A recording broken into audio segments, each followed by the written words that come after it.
Foster. Mr. Foster's here, his attorney, the state is here.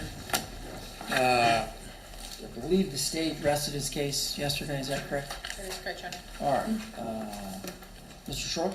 Your Honor, thank you. On behalf of the defense, we will make a criminal rule 29 motion for a judgment on acquittal. Thank you. All right, motion for acquittal under Rule 29 is denied. Destroying the evidence most strongly in favor of the state, which I'm required to do. Thank you, Your Honor. You intend to proceed with the defense. Yes, Your Honor. You may call your first witness. Thank you. Your Honor, Mr. Foster calls Dr. Bob Stinson.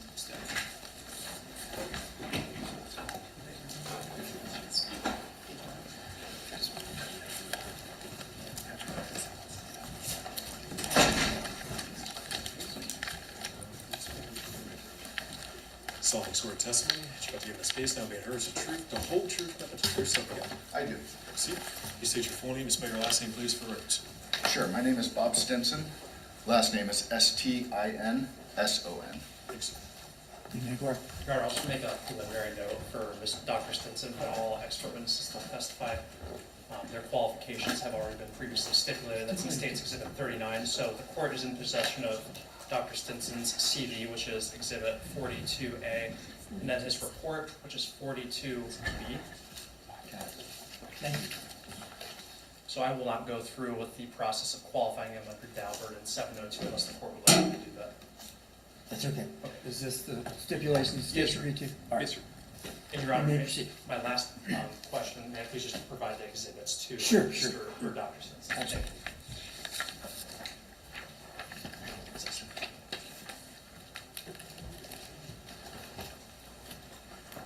Dr. Stinson, what do you do for a living? I'm a forensic psychologist. Okay. Just walk us very generally through your qualifications. Yeah, so educationally, I graduated from the Ohio State University in 1995. And then from Ohio State, I went to graduate school at Wright State University School of Professional Psychology. I graduated there in 1999 with my doctorate in psychology. And then at that time in Ohio, you had to do a one-year postdoctoral fellowship before you could get licensed. So I started my fellowship at Twin Valley Behavioral Health Care. That was the name of it at the time. It's now Central Ohio Behavioral Health Care, which is a psychiatric hospital in Columbus. And then the following year, I got licensed, and I've been licensed since then. So that's my educational experience. In terms of my work experience, qualifications, I worked for 15 years at Twin Valley, which is a state psychiatric hospital. I've also been in private practice essentially since I got licensed, although I've been full-time private practice for the last 10 years or so, doing primarily criminal forensic evaluations for court systems, largely in Central Ohio, but throughout the state of Ohio and in some other states and federal courts as well. Dr. Stinson, do you hold any other degrees or licenses? I do. What are those? So in addition to being licensed in psychology, I'm a licensed independent chemical dependency counselor with my clinical supervision designation, and that's from the Ohio Chemical Dependency Board. And after I got licensed as a psychologist, I went back to law school in 2007, took a part-time evening program, graduated in 2011, passed the bar that next spring, and I've been licensed as an attorney since then as well. Thank you. Do you know Bruce Foster III? I do. Okay. How did you meet him? I met him in my capacity as a forensic psychologist. So I evaluated him initially for competency to stand trial, and then subsequently for a not guilty by reason of insanity defense evaluation. Or did you prepare reports that summarized your interviews with him? I did. And are you aware of the criminal charges that are filed against Mr. Foster? I am. Did you reach an opinion on Mr. Foster's mental state at the time of the offenses charged in the indictment? I did. Briefly, what is your opinion? So in summary, it was my opinion that at the time of the offenses charged, Mr. Foster had a severe mental disease, and because of that severe mental disease, he did not know the wrongfulness of the acts that he committed. Thank you. So I want to focus on the competency evaluation that you did earlier. When did you perform the competency exam on Mr. Foster? I'd want to look at my report to be 100% sure, but I believe, if I'm recalling correctly, it was April of 2025, so, and then produced a report that was dated May 2025. Okay, that's fine. We don't need the specific date of that, but just in general, what is legal competency? So competency, as I'm doing an evaluation, is to assist the court in determining whether the individual, A, has a mental illness or an intellectual disability, and B, because of that, whether they do or do not understand the nature and objective of the proceedings against them, and whether they're able to assist in their defense. So it's kind of a present state evaluation. And that's in contrast to an NGRI, or not guilty by reason of insanity. It's looking at the state at the time of the offense charged. That is correct. Okay. Did you reach an opinion about Mr. Foster's competency to stand trial? I did. Briefly, what was that opinion? So at the time of my evaluation, it was my opinion that he did have a mental illness, and that because of that, he didn't understand the nature and objective of the proceedings against him, and he was not able to assist in his defense. More specifically, I was less concerned about his factual understanding of the nature and objective of the proceedings against him, and I expressed concern about his rational understanding of the nature and objectives of the proceedings and his rational ability to assist, because he was extremely delusional at the time that I evaluated him for competency. Okay. So when you evaluated him for competency, can you just please describe as best you can the observations that you're making, how he looks, what he's saying, just your perceptions? Yeah, and just to be clear, are you asking me in general what am I observing, or what did I observe in this case? In general. So in general, one of the things we do is a mental status exam. So we're looking at, how they present, what their appearance is. We make note of their behaviors, their level of cooperation. We either observe or we engage them in tasks to assess their attention and concentration and memory abilities. We make an assessment of or an estimate of their general cognitive abilities, their ability to think and reason and process information and exercise good judgment. And we assess classic signs and symptoms of mental illness. Are there any mood symptoms? Are there any symptoms of psychosis, such as hallucinations or delusions or thought dysfunction? So it's basically a mental status exam is a mental health checkup to see how they're doing at the time that we're evaluating them. Okay. In your opinion, and based on your experience, what does it mean for a person to be psychotic or a person suffering from psychosis? What does that mean? Yeah, so if maybe we understand psychosis first. Psychosis is a constellation of symptoms that essentially means the individual has in some way either had a break from reality or they have certain other types of defining symptoms. A break from reality, for example, could be that they have delusional thoughts, meaning they have these fixed false beliefs that are not based in reality, and they're not subject to being refuted by, logic and factual evidence. So it's just a fixed false belief that's not based in reality. Another classic symptom would be hallucinations, where in an auditory hallucination, they hear something that doesn't really exist. Visual hallucination, they see something that doesn't really exist. So hallucinations and delusions are probably the most common types of psychosis that we might observe. But there can be other symptoms of psychosis. Disorganized thinking.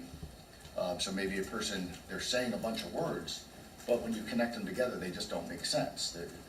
It can get to the point where we call it word salad. It's a bunch of words that we understand, but the meaning of the sentences don't make any sense.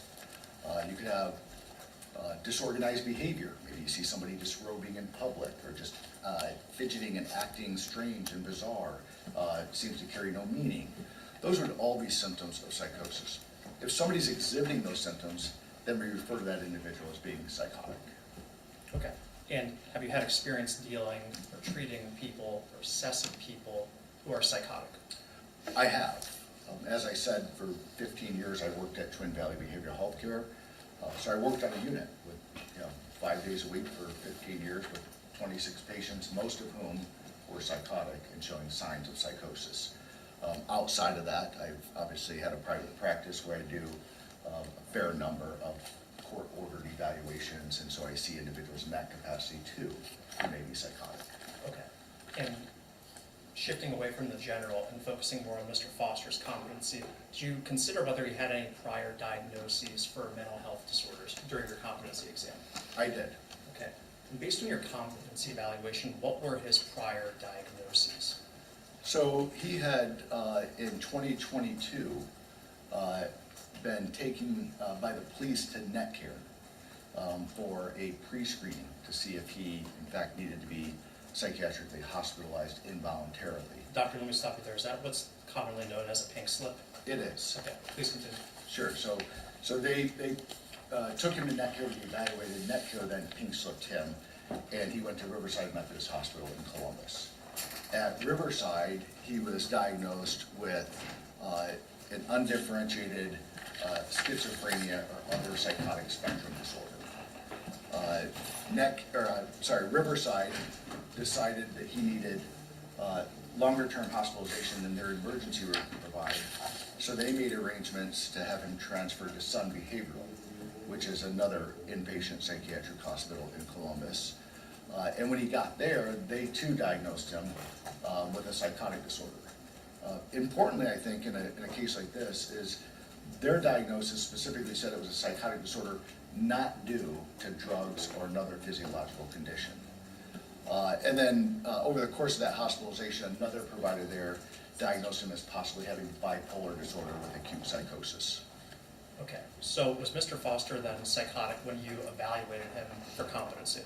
Yes, he was quite psychotic, actually. Okay, and as a psychologist, are you generally familiar with the types of medication or therapies that are prescribed to individuals who are psychotic? I am. What, I guess more specifically, what are psychotropic medications? So psychotropic medications is just kind of a generic term that we use for medications that are designed to treat symptoms of mental illness. So it could be for depression, it could be for psychosis, but if you're prescribing a medication to treat a mental illness, broadly speaking, we would refer to that as a psychotropic medication. Okay, and did you believe that medication would allow Mr. Foster to become competent over time? I did. Okay, and you're not prescribing that medication, correct? That's correct. So you're a psychologist, but there's a psychiatrist who's a DO or an MD that's writing the script for that, right? That's correct. But you're working in conjunction with perhaps that psychiatrist and understanding the overall treatment plan for someone like Mr. Foster. Sure. Okay. So did you have the opportunity to observe Mr. Foster after he had become more clear-minded, after he had taken psychotropic medications? I did. Okay, and is it just like a light switch effect? You start taking medication and all of a sudden you're feeling better? No. Typically, symptoms both onset gradually and they offset gradually. So he's not going to start taking medications today and be asymptomatic tomorrow. More likely, we're going to see a slow, graduated change where maybe he's less focused on his symptoms, less convinced in his false beliefs, less bothered by his hallucinations. And then hopefully you get to a point where he's asymptomatic or nearly asymptomatic. Now, some people never get there. Okay. So in your opinion, did his mental state improve, Mr. Foster's mental state, after he started regularly taking prescribed psychotropic medications? Yes, it did. Okay. And then I guess that leads me to my next point, which is the reason why you're here today. You conducted the NGRI evaluation of Mr. Foster, right? I did. Okay. And NGRI, not guilty by reason of insanity, that's what that stands for, correct? That's correct. I'm just going to use that so I don't waste too much time spelling that out each time. But what does it mean to be NGRI under Ohio law? So when we do an evaluation to determine if somebody is NGRI, we're looking to see if they have a severe mental disease or defect, and if so, if because of that severe mental disease or defect, they did not know the wrongfulness of their acts at the time that the offense is said to have occurred. Okay. And what's the relevant time frame for an NGRI evaluation? So the critical question, of course, is did he have a mental disease or defect that prevented him from knowing the wrongfulness at the time of the offense charged? But of relevance is the time leading up to, the time immediately at, and the time following, because they provide some critical context. But ultimately, when it comes to establishing an NGRI defense or not, the most critical time period is at the time of the offense charge. So did your training in becoming a psychologist prepare you for offering opinions as to the mental state of defendants at the time of criminal conduct? Yes, I was trained in these types of evaluations, yes. Is your training as an attorney, prepare you, do you have a better understanding of criminal procedure and how that relates to an NGRI evaluation? I believe it does, yes. Okay. And generally, walk us through how you would proceed with any NGRI evaluation, not just Mr. Foster's, but any client that you're evaluating. Yeah, so the typical evaluation is we receive a referral, or I receive a referral, my office receives a referral. And then typically we'll want to gather records as much as we can. So we want case-related records, as much of the discovery as we can, because we need to know what happened. We're trying to understand the behavior that manifested at the time of the offense, maybe gain some insight into what his mental state was at that time. So one of the first things we do is ask for the records, case-related records, and any other relevant records, medical, psychiatric records. Once we get the records, we'll review those records, and then we'll set up a time to actually meet with the defendant and do an interview. That interview will include getting background information, doing a mental status exam, even though the critical issue is what his mental state was at the time of the offense. We're going to do a mental status exam to see how he's functioning at the time that we're meeting with him. And then as we get that background information, mental status exam, we transition into the really critical pieces, which is an understanding what the collateral records say about what happened, the defendant's account of what happened, and what he was thinking and feeling and doing and how he was motivated. And then from that, establishing what his actual mental state was at the time of the offense. And specifically, ascertaining whether he had a severe mental disease or defect, and if so, did that prevent him from knowing the wrongfulness of his acts? Approximately how many NGRI evaluations have you done over the course of your career? I was worried you'd ask me that. I don't know, because I don't keep track, but I did these when I worked on the forensic units at Twin Valley Behavioral Health Care as part of my full-time job. I've done them for the past 25 years in private practice. It's one of the more common types of evaluations I do. Years and years ago, I used to work for the forensic centers, so if I had a guess, I'd say hundreds, Okay. several hundred. So Mr. Schroy and I asked you to testify in this case today. You recall us having some conversations about that? Yes, I did. Okay. Did we hire you to write Mr. Foster's NGRI evaluation? You did not. Okay. Did the court hire you? Did Judge Bransdell or someone from the Court of Common Pleas hire you to write that evaluation? No, there was ultimately a court order for me to do the evaluation, but I wasn't retained by the court. Okay. Did Mr. Foster independently retain you to engage in that evaluation? He did not. Okay. Did the Licking County Prosecutor's Office hire you to prepare an evaluation? Yes, they did. Okay. And who did you primarily communicate with at the prosecutor's office concerning Mr. Foster's NGRI evaluation? Well, the initial contact to be retained was through Ms. Wells, but then after that, there were a couple of people involved, but primarily Mr. McCoy, Tyler McCoy, was probably the one I had the most contact with. Okay. And did you provide a complete copy of your evaluation to the prosecutor's office after you finished it? My report? Yes. Yes. Okay. Did you discuss your findings and opinions with the prosecutor's office before you reduced it to writing? I did. Okay. When was your last contact with personnel from the prosecutor's office? Well, my most recent contact was probably just a few weeks ago, because you had contacted me and wanted to talk to me. I reached out to them to say, hey, I was retained by you all. I'm being asked by the defense to talk to them. I consider you to be my client. Are you okay with that, or do you need to have some legal wrangling to figure out whether I'm going to be allowed to talk to them? So I had email communications just a couple weeks ago to clarify if it was okay to talk with you. Okay. And before that, when was the last time that you spoke with anyone from the prosecutor's office? So before that, probably my last communication was submitting an invoice for my services, and a few weeks before that was submitting my report. And then a couple weeks before that, our last substantive contact was a phone call following my feedback and some email exchanges. And we had a lengthy phone call discussing my opinion and their position. Okay. And did the state ever ask you about your availability to testify as a witness in their case? In this case? They did not. Okay. So today at this trial, you're only here at the request of Mr. Foster, right? Through you, yes, Okay. through his attorneys. Got it. So the state retained you, you provided them a report that they paid you to write, and your involvement with the case ended, with the state ended there. That's correct. Thank you. Okay. I want to set up this delusional framework because your report makes a really, you make a really interesting comment on page 81 in your report. And just, Your Honor, for the record and for everyone's benefit, I'm going to call out page numbers through the report just so everyone knows where we are. What's that zip number? This is on 42B, B as in boy, Your Honor.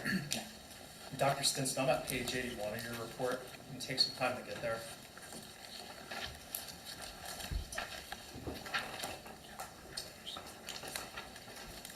Is it part of the binder? Yes, Your Honor. Yes, sir. 42B? Yeah, Is there a tab for it? I think so. I might have, I don't have a very thick document. yeah, I don't know. Your Honor, may I approach? Sure. This is a copy of what should be stated in Okay, I 42B. know that. Okay. I don't see 42B in my folder either.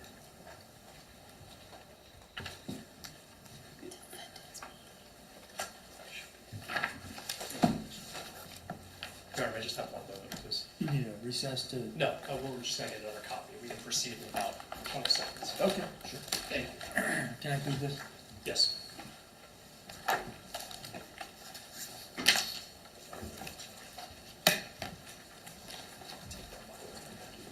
Just gonna cause us trouble.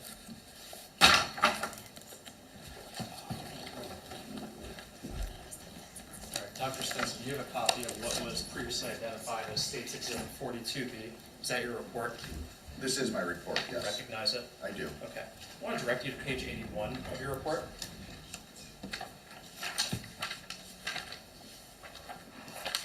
Okay, I'm And there. again, I want to provide some context to the board about something you said about the severity of Mr. Foster's mental illness. And you write, and I quote, "More enlightening than identifying individual symptoms at the time of the offenses charged is to appreciate the delusional system Mr. Foster was operating under in the time leading up to, during, and following the offenses charged, until he was put back on psychotropic medication." Do you see that? I do. What is this? Give us an overview. What's this delusional system that you're talking about? So you asked for an overview, so I'll try to keep it kind of high level, and you can let me know if you want details, because it gets pretty complicated and pretty convoluted.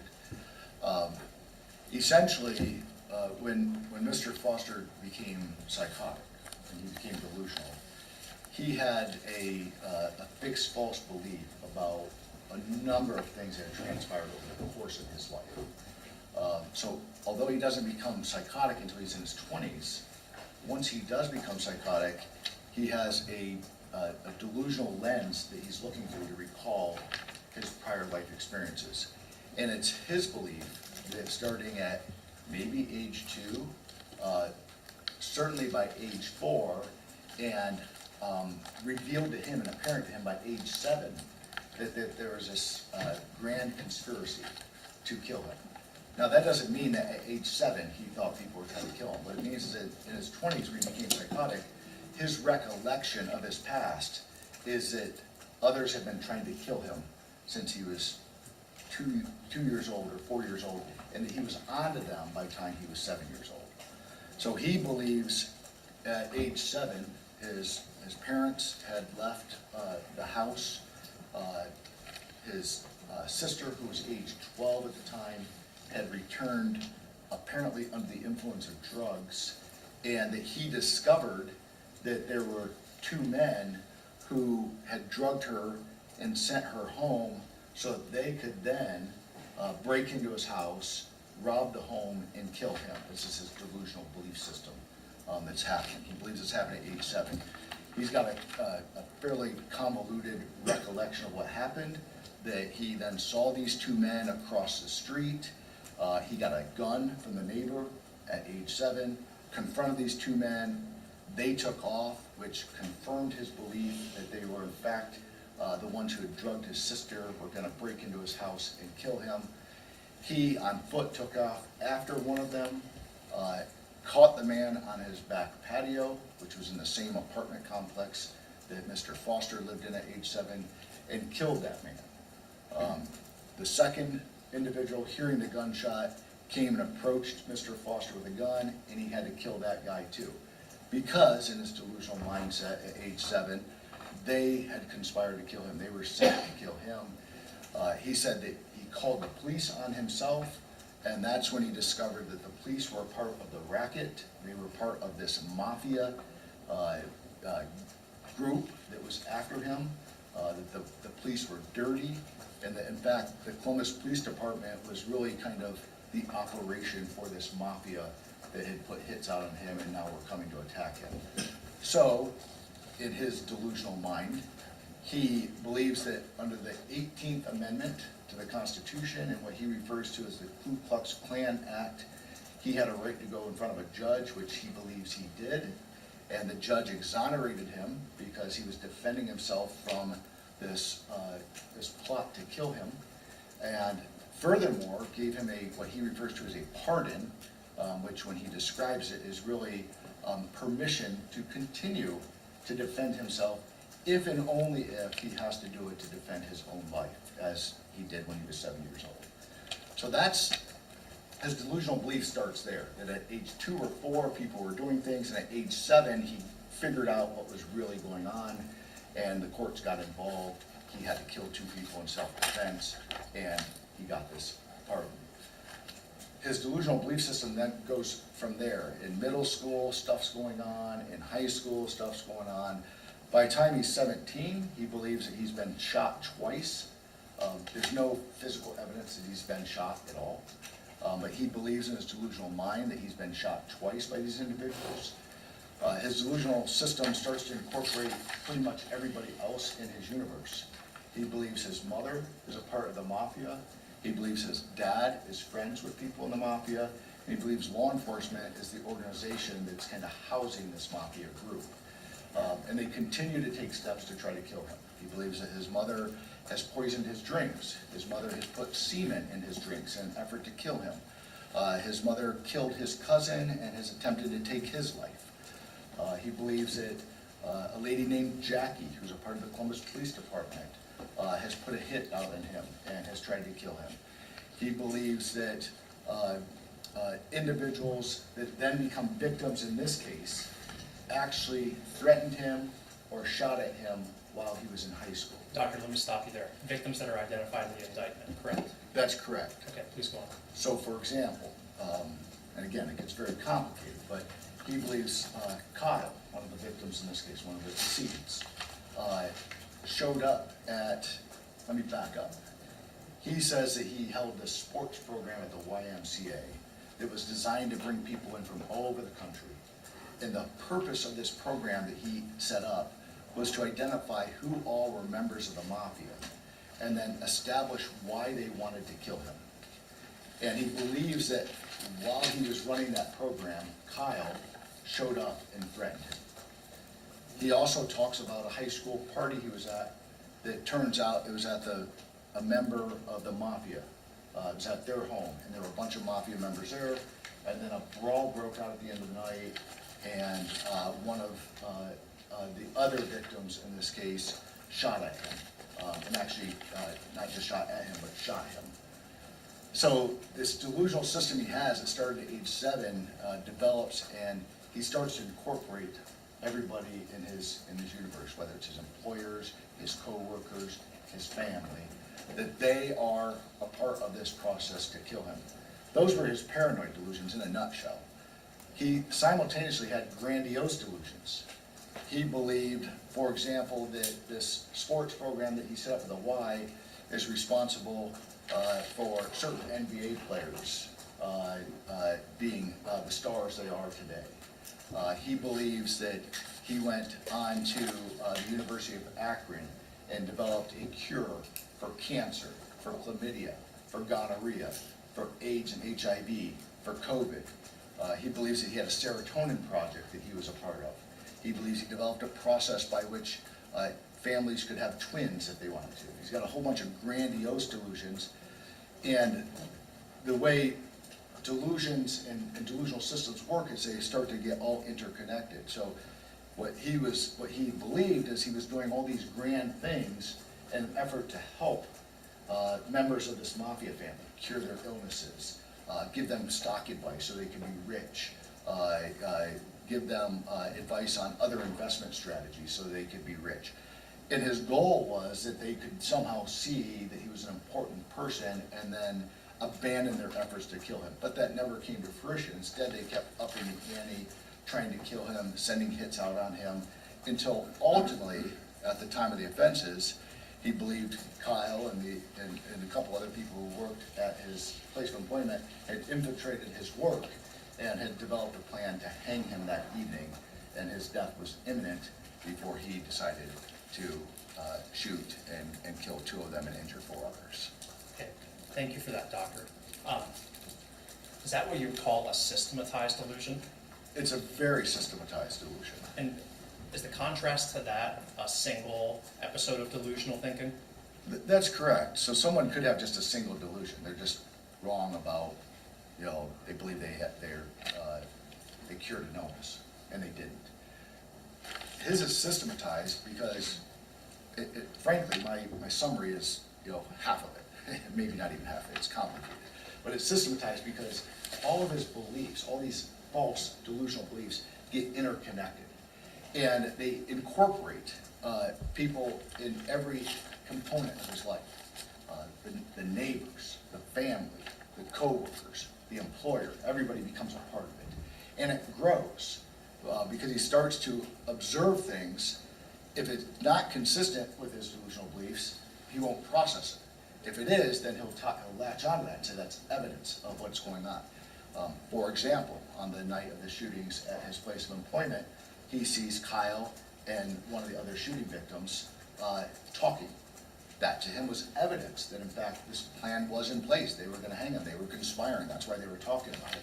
Doctor, let me stop you right there. The shooting victim, the person that Kyle was talking to, the other shooting victim, based on your review of records from the discovery in this case, was that the victim that ran away after Kyle was immediately shot? That is correct. Okay.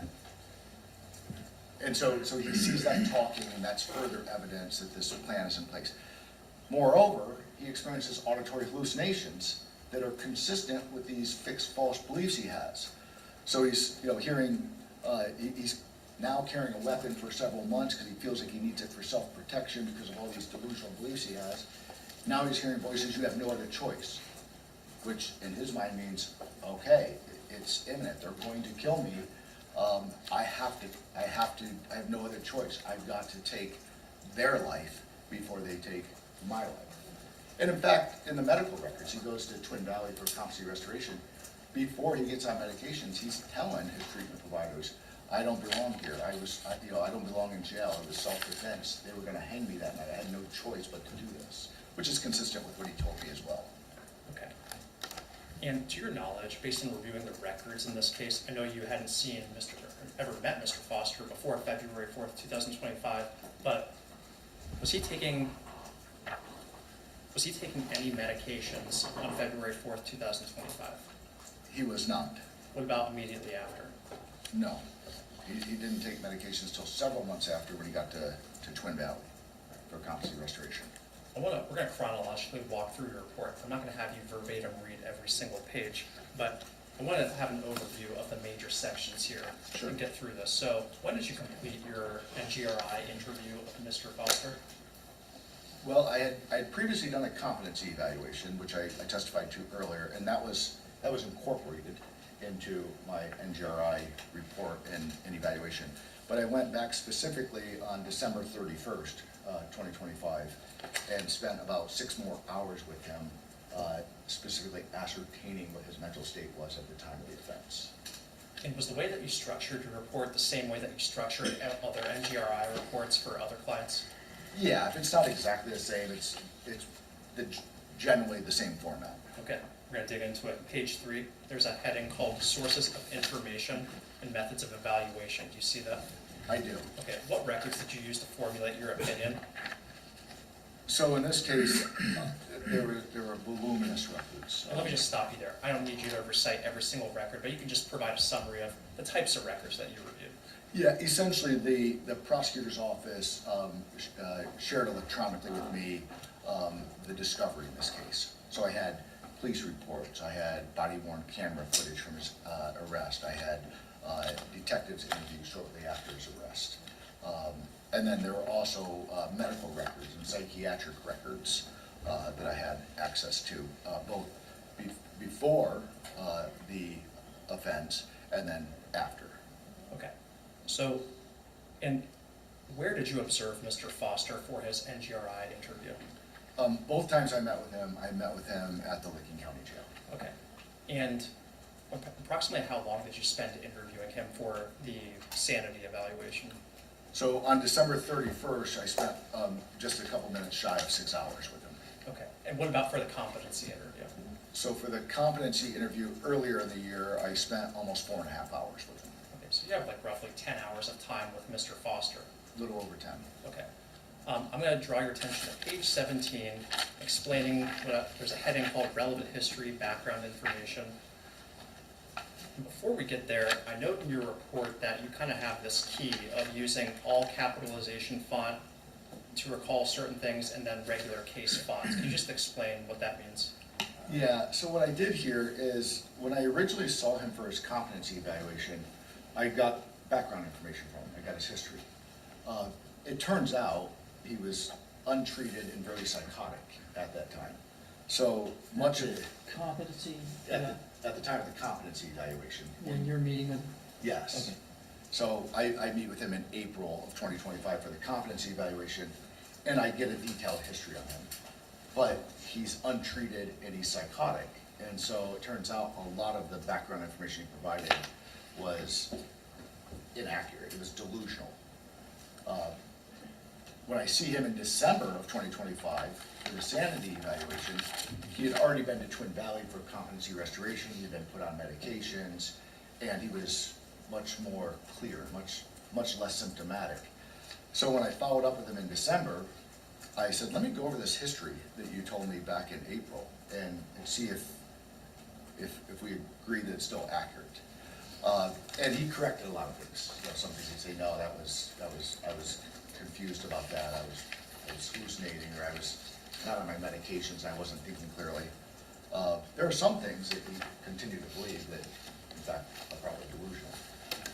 But what I did when I wrote the sanity report, I kept the original history he provided me, even though it was probably distorted by his delusional thinking. And then I put in all caps what he told me in December, so that we could easily see what he was saying back when he was psychotic in April, compared to what he's now telling me in December when he's treated. Okay, thank you for explaining that. Now, I'm at page 18 within that overall background information section. Tell me about Mr. Foster's family and how he plays into his mental state, how they play into his mental state. Yeah, so if you were to read through this section and see, okay, well, what's different between the upper and lower case history that he reported in April and the all caps that he reported in December, you'll see that when he was psychotic, he believed his mom was a part of this mafia group that had been conspiring to kill him. You'll see that he believed his mom had attempted to poison him and kill him. You'll see that he believed his mom had killed his cousin. You'll see that he believed his dad was friends with people who were in the mafia. You'll see that he believed his siblings were kind of supporting his parents in conspiring against him. So he was delusional about his family. Now, what we find out when you get the history when he's not psychotic is that he actually came from a pretty good family who was fairly supportive of him. And unfortunately, he became pretty psychotic and then ended up homeless for a little bit and then living on his own. Same thing can be said for other family members. His grandmother, his uncle, they took him in for a little bit. And then his grandmother wanted him to get mental health treatment, wanted him to try to get on disability because she knew he was having problems. Well, he believed that he owned her property. I didn't get into that part of the delusion, but he believed at one point in time when he was a kid, because he had given her a lot of advice about how to invest her money, and he had set up a basketball show out in LA, that he bought some property in South Central LA, and his grandma now lives in it. So he believed that that was his property. Well, she said, hey, you gotta go back to Columbus. You're not in treatment, you won't get in treatment, I can't really manage you here. He believed that she was sending him back to Columbus to be killed, that she was a part of this conspiracy. Now, why Why wouldn't she let him stay out in California? Well, because she was sending him back to Columbus to be killed by the mafia, and his mom was helping out with that plan. So when he was psychotic in April, he just had all these delusional beliefs that everybody essentially was a part of this mafia that was conspiring to kill him. But when I see him in December, it turns out that his family's actually, I think, fairly supportive of Okay. I'm going to take you to page 22, 23. There's an educational history section. Just briefly, is it fair to say that Mr. Foster was a pretty decent student? it. He was. He graduated high school. He went to the University of Akron. At Akron, he believed that the mafia had infiltrated the school, and he kind of got delusional about some things up there as well. I believe the police chief up there was a part of the program. But he did do a few years of schooling at the University of Akron before he returned to Columbus and got his associate's degree from Columbus State. Shortly before the offenses in this case, he actually had enrolled in Ohio State. Now he ultimately, as we approach the date of these offenses, and his functioning deteriorates significantly, he's gonna not do well in school. He's losing his jobs, he's losing his apartment and all that, but he did in fact enroll at Ohio State at one point. And what about his work history? And that's starting at page 24. Yeah, so his work history, he had some basic jobs that you might expect as a young adult. Working at as a go-kart assistant at one point in time, and then doing some student stuff and working at a call center. Significantly for this case, he actually had 2 stints of employment at KDC at the place of the shooting. The first stint, he really didn't have too many problems there. At that time, he also claims that these people that Kyle and some of the other victims in this case he claimed were part of the mafia were not working there. But he left because he wanted to do bigger and better things. It appears he had some pretty grandiose delusions. He wanted to be an entrepreneur. He believed that he was giving people stock investment advice. He referred to himself as an accountant, but in reality what he was talking about is he was an investment advisor. He believed he was telling people how to invest their money. It was making them rich, and he thought that he was going to get returns on that, as if he was a financial advisor working on a performance-based compensation package. So he left KDC the first time to go do that, to be an entrepreneur and do bigger, better things. He eventually came back to KDC and also worked at Chipotle at the same time. Now this is important because you can imagine someone who has a psychotic disorder like he does is trying to get up at 6 a.m. and walk to and work at Chipotle, then go to Ohio State in the afternoon and take classes, and then work the second shift, 2:30 or whatever, till 11 o'clock at night at KDC, and then get up and do it again the next day. He said he was getting worn out, he wasn't sleeping. So somebody with his mental illness, you would never advise him to take on that type of workload. So that probably stressed him and exacerbated his illness. Eventually, he loses his job at Chipotle. He associates that with the mafia interfering with his job and some shenanigans going on. And then, of course, we know how his employment at KDC ends as a result of the shooting. Page 26, there's a section about substance abuse history. Did you know Mr. Foster to be addicted to any alcohol or drug? He didn't meet criteria for any substance use disorders. He did have some simple use of alcohol, nothing that would be characterized as problematic. More so than alcohol, he used marijuana on a more regular basis, but it didn't appear to be excessive or problematic per se, where he'd be diagnosed with a substance use disorder. In my first evaluation with him, he reported exposure to other substances, amphetamines, mushrooms, opioids. It turns out that report was all based on delusions. He was reporting exposure to those because he was claiming, when he was psychotic, that his mother was introducing those drugs into his system through his beverages in an effort to try to poison him or kill him. Page 30, and next discuss Mr. Foster's legal history. Can you just briefly explain whether he has any contacts with the criminal justice system based on your review of records? What page are you on? I'm sorry, What page are you on? 30, Your Honor. Yeah, my understanding is that he had no prior juvenile or adult involvement. The only thing I saw in the records that suggested prior law enforcement involvement was him filing a complaint that he was receiving text messages that he perceived to be an indication that his sister's life and his life were in jeopardy, that somebody was going to kill him, although the records indicate the police did not read the text messages that way and didn't find probable cause to pursue the case further. Okay, so on the same page, on page 30, there's a mental health history section.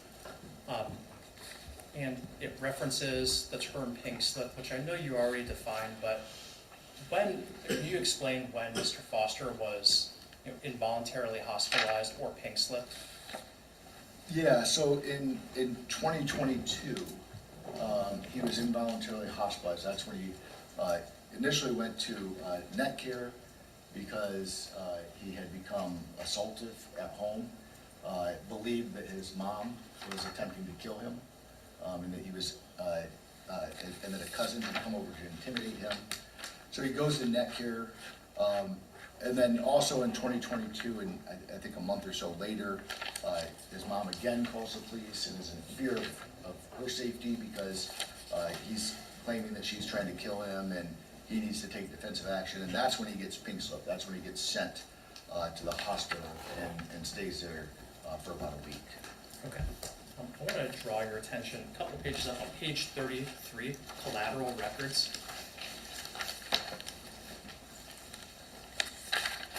So does this contain a summary of the records that you reviewed in making your opinion? It does. And these records were provided to you overwhelmingly by the prosecutor's office, right? That's correct. And you said there were records from his pink slips. Did you recall any medication that was prescribed to Mr. Foster as a result of his involuntary hospitalizations in 2022? He was prescribed medications. Okay. Did he end up complying and remaining compliant with those medications? He was not. The records reflect that he never, when he was discharged from the hospital, he never filled the prescription. Okay. I want to take you up to page 34 about his personnel file at KDC 1, which is another record that you reviewed. You had previously said that he was a decent employee at the beginning, but things changed. What caught your attention when you were reviewing his personnel file? What page did you say you're on? I'm sorry. I'm sorry, I said 34, but it's 39. Thanks. And your question again, I apologize. What struck you, if anything, as remarkable from his personnel file, from Mr. Foster's personnel file? Yeah, so, well, you said in your question that the records actually reflected he was a pretty good employee until kind of the months, a few months preceding the offense. So it appears when you read all the records in their entirety that he was becoming more and more psychotic, and then that's when he started having work performance and work attendance issues. He also was taking an Uber from his apartment in Columbus out to the facility that he was working at, which he said was costing him about $50 each way. So he's making $18 an hour, working 8 hours, and spending $100 on his drive to and from. Because he was taking Uber, because he wouldn't accept a ride from his mom, because he believed his mom was part of the conspiracy to kill him.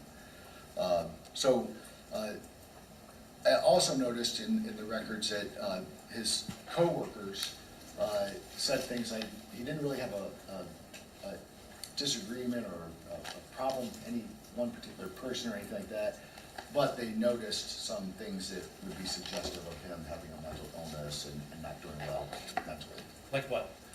I did have to look at my report, but I think they said things like he just was kind of a loner. I think one person talked about he sometimes would mumble to himself, which is evidence of maybe experiencing hallucinations. And I can't remember something, that he was weird, they just acted weird and strange, and that they thought something was wrong with him. Okay, we're at page 40, and I'd like to ask you about records related to his arrest. There was a tactical team from the United States Marshal Service that eventually arrested Mr. Foster. Can you summarize the records that you reviewed from that interaction? Yeah, so I observed, or I reviewed not only the police reports, but I observed video of the actual, his actual apprehension. Some of the things that I noticed, I thought were particularly relevant for purposes of the sanity evaluation, was him, when they showed up, saying things like, I just wanted to survive. I wanted to defend myself. The police, you guys are after me. So he says things in the moments as they're pounding on his door, demanding entrance into his apartment and apprehending him, that are very consistent with the delusional belief system he had. That you guys are trying to kill me, I was just trying to survive, this was self-defense, be careful, I have 2 bullets inside of me, which he doesn't. So he was essentially, once you know his delusional system, what you're hearing is him saying delusional things. Okay. And on the same page, we're still on page 40, what about records after he was arrested, when he was taken to the New Albany Police Department for a custodial interrogation? Yeah, so that interview, there's all sorts of delusional stuff that he says in that interview. A number of paranoid and persecutory ideas are expressed over the course of that, whatever it was, hour and 45-minute video. He talks about in that video, if you're kind of, if you know what he's talking about, if you just listen to it the first time like I didn't really know what he was talking about. It just seemed like random things. But once I understood his delusional system, went back and listened to it again, it seemed to make a lot more sense, talking about drugs having been put in his drink. When I first heard it, I didn't know what he was talking about, but then I understood his delusional system and it started making sense. He talked about being a target and a lot of people wanting him dead.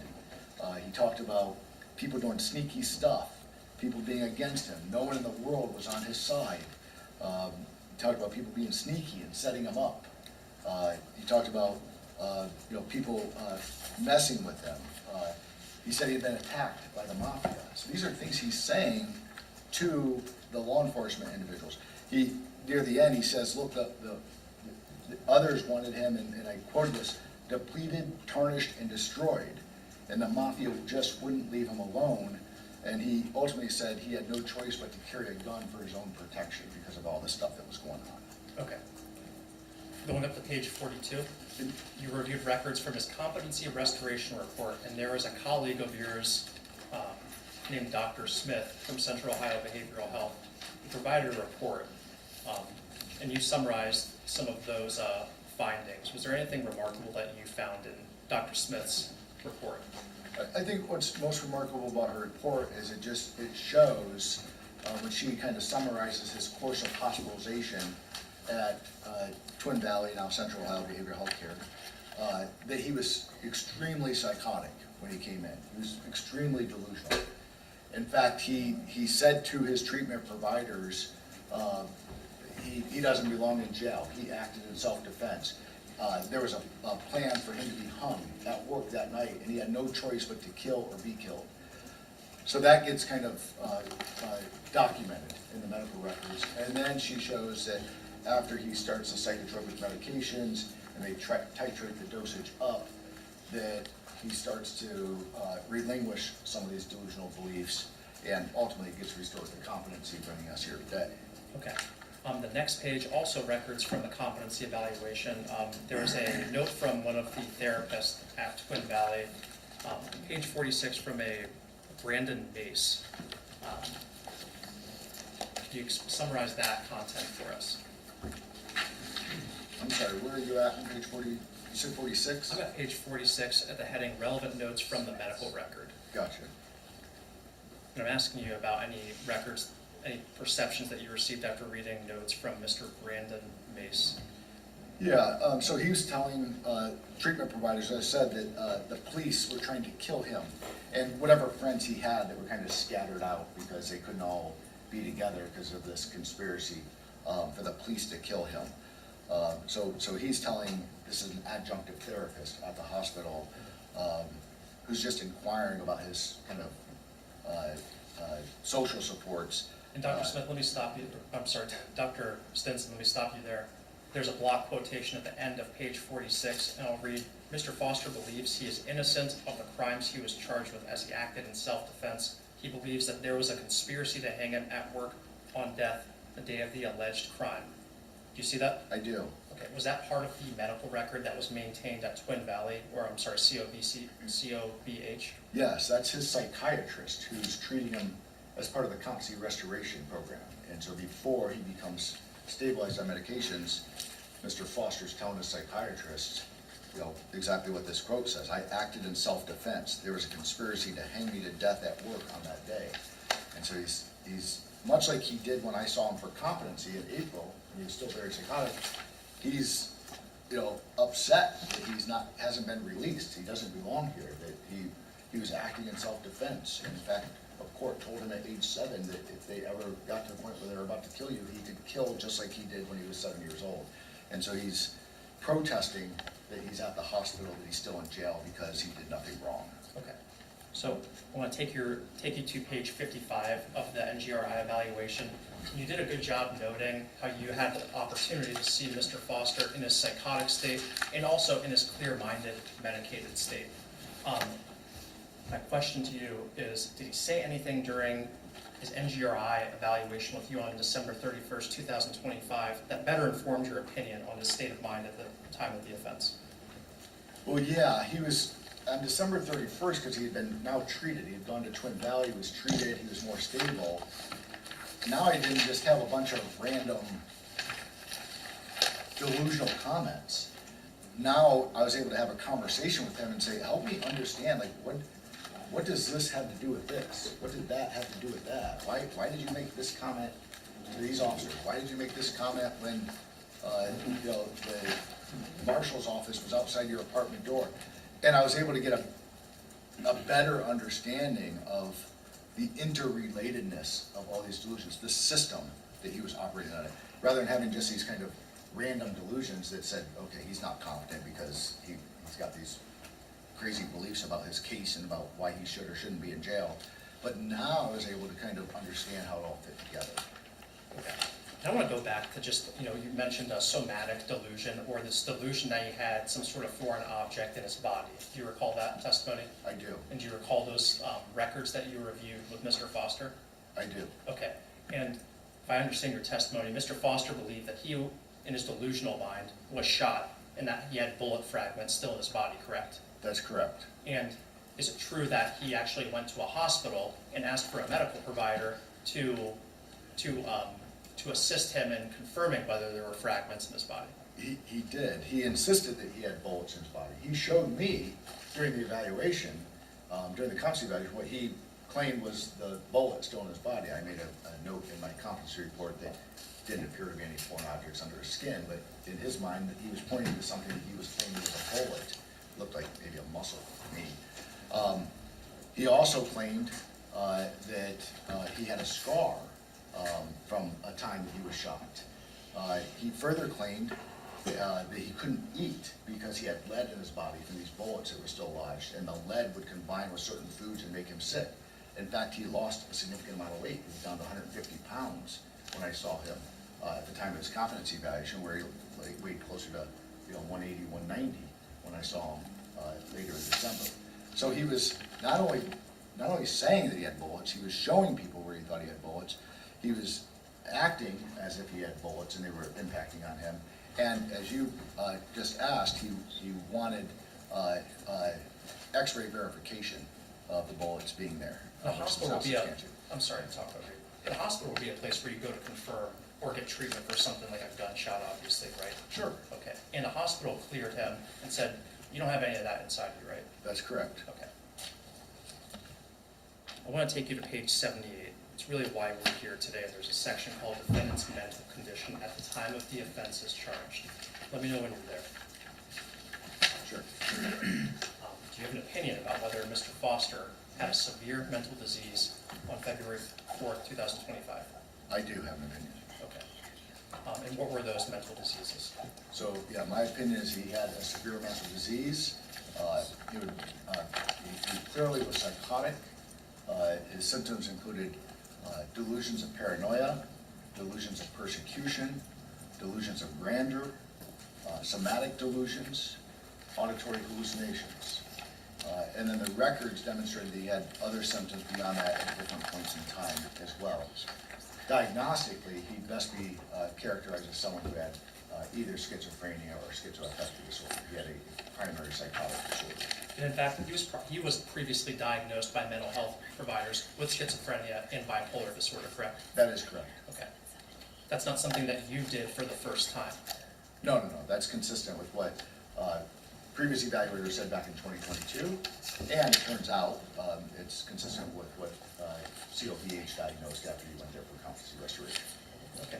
Dr. Stinson, I started the meat and potatoes of your testimony at page 81. I want to take you back to page 81. Right in the middle of the page, you make a comment that there can be little doubt, and I quoted your report, there can be little doubt that Mr. Foster, at the time of the offenses charged, had a severe mental disease. Why is there little doubt? There's little doubt he's just so, his illness is so severe. He was so acutely psychotic. It was so patently clear that he was psychotic. In fact, even though there may be a difference of ultimate opinions in this case, I have yet to find any mental health professional who has evaluated Mr. Foster and has said anything other than he has a severe mental illness, a severe mental disease, he's psychotic. It's not in my mind, it's not a close call. It's obvious that he was extremely delusional, very sick. Okay. And I want to direct your attention to page 82 of your report and the heading, Knowledge of Wrongfulness. Now, you previously said that Mr. Foster did not know the wrongfulness of his conduct on February 4th, 2025. And you listed 10 points in your report that go on from page 82 to 84. Could you please summarize those 10 points in explaining why you believe Mr. Foster did not know what he was doing on February 4th, 2025? Sure, and I'd maybe clarify, maybe it's a technical clarification, but I categorize these in 10 numbers, but each number may have multiple points, so I kind of categorize them into certain areas. So one of the things I pointed out was that for several months leading up to the date of this shooting, in this case, Mr. Foster was carrying a gun for protection. So he had been psychotic and paranoid for dating back to no later than 2022. We know he was psychotic and paranoid. We have hospital records of that. He gets out, he has no medication. So from mid-2022 to the time of the shooting in 2025, he's untreated and his psychosis is worsening. And it gets to a point where several months before the shooting, he goes and legally purchases a firearm because he feels he needs it for protection. So that's one thing, is that he clearly felt threatened and the need to protect himself. His delusional beliefs were that others were conspiring against him and that they had developed a plot to kill him. You know, when I see him for his competency evaluation, I say he's incompetent in part because he believed he wasn't justifiably in jail. He didn't have the insight that there was any credible charges against him. He thought he should have been taken in front of a judge and tell him what happened and be released. Because A, it was self-defense, and B, he had a court order from Franklin County from years earlier saying you can do this if you find yourself in this situation again. Indeed, he told his psychiatrist at Twin Valley, as we talked about earlier in my direct, that this was self-defense. They were going to hang me. I had two choices, be hung or kill them before they kill me. And in his last resort, that's what he did. So that was another one.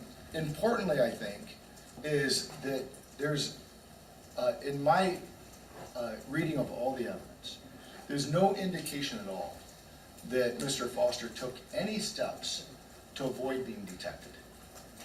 He, in fact, worked for 7.5 hours at this place before he committed the shooting.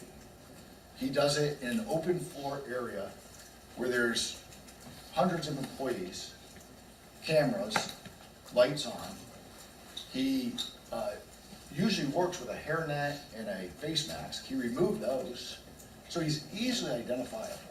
He's doing nothing to disguise his identity.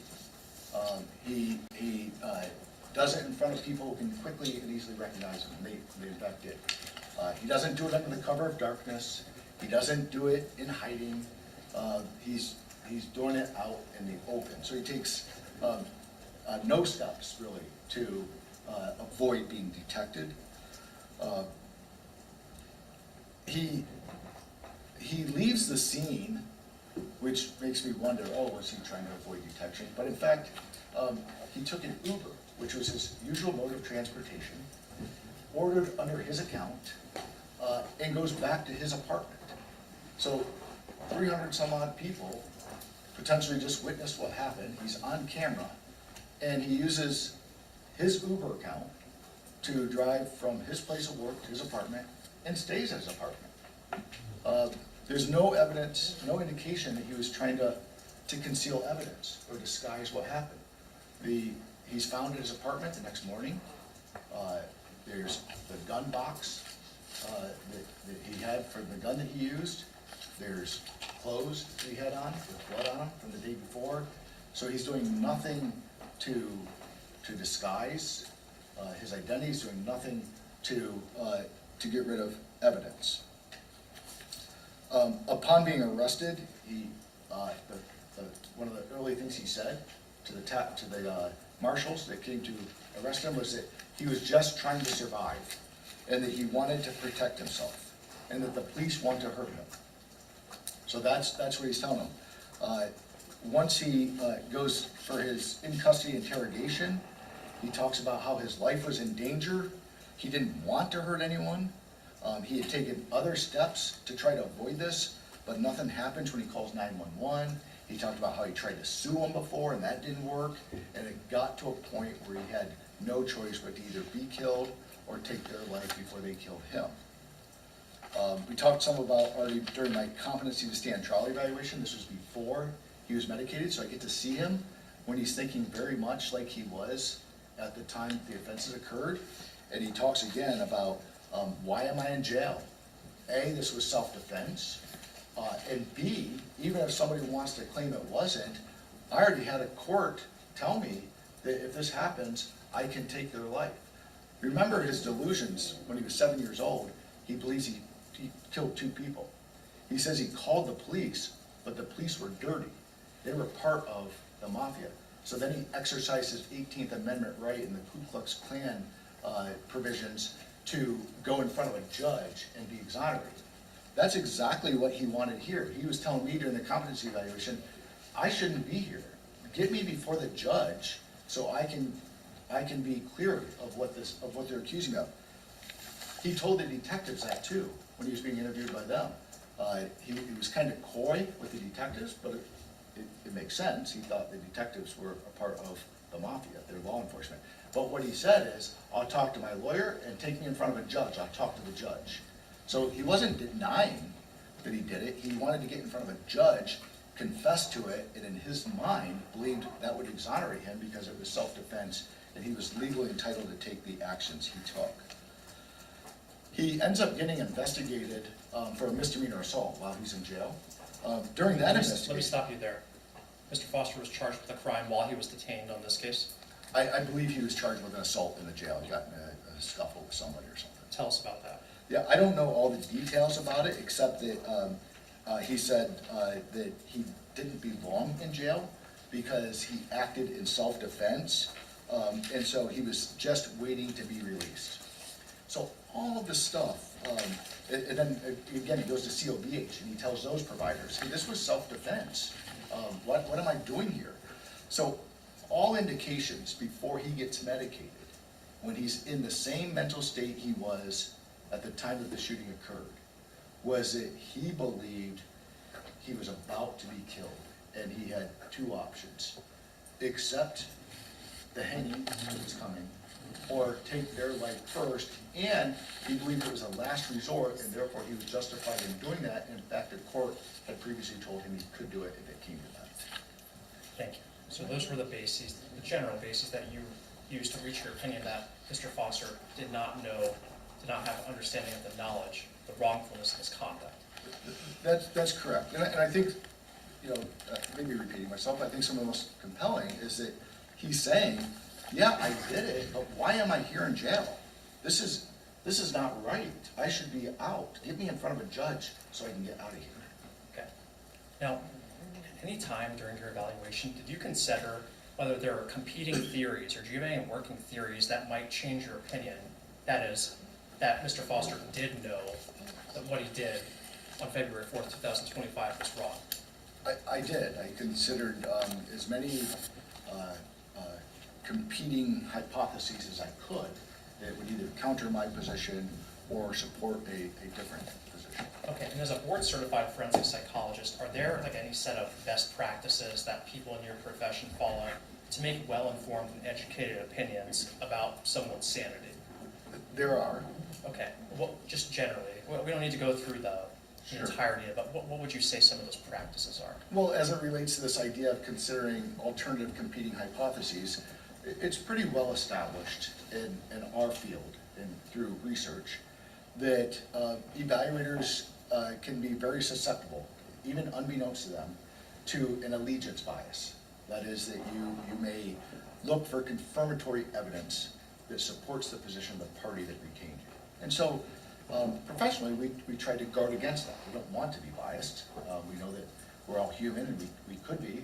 But one of the proven ways to try to eliminate or at least minimize that bias is to, once you form an opinion, to consider alternative competing hypotheses. So that you don't just kind of go down the track of, well, I found all the evidence that supports the opinion that I thought I was looking for. Instead you say, well, okay, is there anything that could argue against my opinion? And so, obviously in this case, I didn't have an allegiance bias because my opinion was counter to the position of the party that retained me. But nonetheless, as a best practice, I still tried to entertain alternative competing hypotheses to make sure I did a thorough evaluation. Okay, let's use a fact from this case as a hypothesis. Example, not example, but this is a fact. Mr. Foster left the scene of KDC 1 in an Uber and was not arrested until the next day. So, you said earlier, someone fleeing the scene of a crime, whether it's a bank robbery, a mass shooting, any sort of crime, that could be indicative of someone who's trying to evade responsibility, maybe consciousness of guilt, right? Sure. Okay. Does the inquiry just end there, though? No, so I think it would be my initial hypothesis, in fact was in this case, that, he committed an offense and then immediately fled. Okay, let me stop you there. So the next question then, if that's your hypothesis, is it logical that your next question is, why did he leave the scene? That's exactly, you have to keep asking why, what for, how come, until you're not just making inferences to bridge gaps. You need to try to get to a conclusion based on the facts of what happened. So I could say, well, he left the scene of the crime. That's evidence of consciousness of guilt. He must have left the scene because he didn't want to be detected by police who were coming. That would be a fair hypothesis. But I then want to ask, okay, well, let me not assume, why did he leave? In this case, we find out why he left. He left not to avoid detection. In fact, we have pretty good evidence he wasn't trying to avoid detection. He did it on camera, he did it in front of people he knew, he went back to his apartment where he was easily apprehended. It doesn't make sense that he was doing this to avoid detection. He left because the police, law enforcement, are the organization that is running the mafia. He believed he was going to be killed. He had to kill these individuals before they killed him, and now if he waits around for the rest of the mafia to show up, he'll certainly be killed. Okay, so just in general, doing that exercise, not only considering an alternative hypothesis, but also testing it, asking that why question, is that better informing your opinion on a sanity evaluation? Yeah, it better informs your opinion, and it gets you to consider all the facts rather than just jumping to an inferential conclusion based on an initial hypothesis that you formed. Okay, I'm at page 84 of your report, and I want to call your attention to these competing hypotheses that you reduced to writing. I'm gonna call them out by the way you numbered them. I'm just gonna ask that you respond to them, okay? Fair. So for example, the number I'm gonna call out is a hypothesis, and I'd like you to answer how you tested that hypothesis if you did. Sure. Okay? All right, consider this hypothesis. Number one, you never used lethal force in the past. That's correct. So, so I was testing the hypothesis of, well, why did he kill these guys? I mean, he saw his mom earlier in the day, and he thought she was a part of the mafia. Why didn't he kill her? He previously got committed to neck care after slapping his cousin, who he thought was harassing him and trying to kill him. Why didn't he shoot him? So I had this hypothesis that, well, maybe there's some other reason he shot him, rather than just the delusional beliefs, because he previously thought people were trying to kill him and he didn't shoot them. Well, in his mind, he did. He believes he killed 2 other people back when he was 7 years old. That's the first thing. The second thing is, he said, well, I would never kill anybody unless I absolutely had to. I wasn't just running around killing people because I thought they were part of the mafia. That would have been almost everybody in his universe. He carried the gun for self-protection and reserved it for when he thought he was imminently at risk and had no other choice. So I did entertain the hypothesis, well, maybe there's something else going on here because he's had these delusions for a long time and didn't shot anybody. But it does make sense if you think about it, that he's like, no, I actually did kill 2 other people when I thought I absolutely had to. And I didn't want to kill anybody ever again, but in this situation, I had to. Okay. Hypothesis 2, the disgruntled employee theory, or some sort of workplace retaliation motive. Yeah, so I entertained that. If I'm being honest, that wasn't really an initial hypothesis I had, but I was asked about it by the state. They said, did you consider this? And I think it's a fair consideration if you're looking for a motive, maybe it was a disgruntled employee and that's why he did this. But it really doesn't make sense for various reasons. One is, he was working at KDC. He hadn't been terminated. He had in fact been terminated from Chipotle. So if he was disgruntled for termination, we would have anticipated this would happen at Chipotle, not the place where he was still employed. Secondly, although he was in fact in some trouble, and when you review his personnel file, we can see that HR was taking steps to terminate him, he hadn't been notified of that. He didn't know he was going to be terminated. He knew he had been warned that had happened, but HR was actually taking steps to terminate him, but they hadn't informed him of that. He had no way of knowing that he was going to be terminated at that time. Third, the targets aren't consistent with what we would expect to see in workplace violence. These are, by all accounts, fairly random people. It's not HR. It's not, some of the people maybe we've worked with, but they never had workplace disputes or problems. The motive that makes the most sense was his delusional beliefs had exacerbated to the point that he was so paranoid that he didn't think there was any other option other than to kill them before they killed him. So the idea that this was just workplace violence because he had a grievance with an employer, it's not really consistent with the workplace violence that we'd expect to see. Okay, and just while we're on the subject of the workplace, to your knowledge, based on the review of the records that you received from the state, was it your opinion that Mr. Foster was terminated from his employment at KDC on February 4th, 2025? No, he had not been terminated. Had anyone, based on the records that you reviewed, informed him that he was on the fast track to termination? No, no, they had not informed him. So even though it might have been, and I'm sorry to cut you off, but even though it might have been in the works, the evidence that you reviewed did not appear to show that it was conveyed to Mr. Foster. That's correct. Thank you. So number 3 and number 6 are kind of the same thing, but I'll read them together. Fleeing the scene in a pre-called Uber and fleeing the scene in general as a competing hypothesis. Tell me how you tested that. Yeah, so again, I think we addressed this, but it's a fair hypothesis to say if someone leaves the scene of an offense, maybe that's, consciousness of guilt. Maybe that's them trying to avoid apprehension. And that would imply that they knew the wrongfulness of it. Otherwise, why would they be apprehended? But that doesn't really make sense here. He left in an Uber. In a normal case, I might say, that's interesting. He used to share rides of his own vehicle. Maybe he didn't want someone to see his vehicle. he was using an Uber for months. So that's not really anything out of the ordinary for him. That's not different for this evening. Moreover, he used his own account to order the Uber. So if somebody suspected, hey, we think this might have been Bruce Foster, he takes an Uber to work, let's check his Uber account. And you say, oh yeah, he got picked up. So he put himself at the scene of the crime. So it doesn't make sense that the Uber is somehow going to help him avoid being detected. And as I said earlier, he took the Uber to his apartment. So it wasn't, it wasn't like, hey, he's fleeing for the border and trying to get out of town or out of the country. They knew it was him. Everybody recognized him. It was on camera. He went to his apartment. So he wasn't using an Uber to avoid being apprehended. In fact, he was apprehended at one of the most obvious places you would go, his own apartment. Okay. Hypothesis number 4 that you considered, efforts to conceal his gun. Yeah, I did consider that. I thought, okay, I watched the video, and it looked like he didn't, he wasn't out kind of waving his gun as he's walking to do these shootings. He had it in his pocket and then pulled it out when he got to the point that he was going to shoot somebody.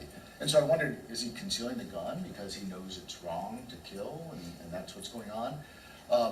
And in fact, what he said is, I had the gun on me. I wish I didn't have to use it. I was hoping I wouldn't have to use it, but I wasn't going to just carry it around. And he knew people would freak out if he saw the gun. He knew people would freak out if he was going to kill somebody, but not because what he was doing was wrong, because they would be freaked out that this violence was going to happen. In the same way that they might have been appalled if they weren't a part of the conspiracy and he or another colleague got hung, which is what he thought was going to happen to him.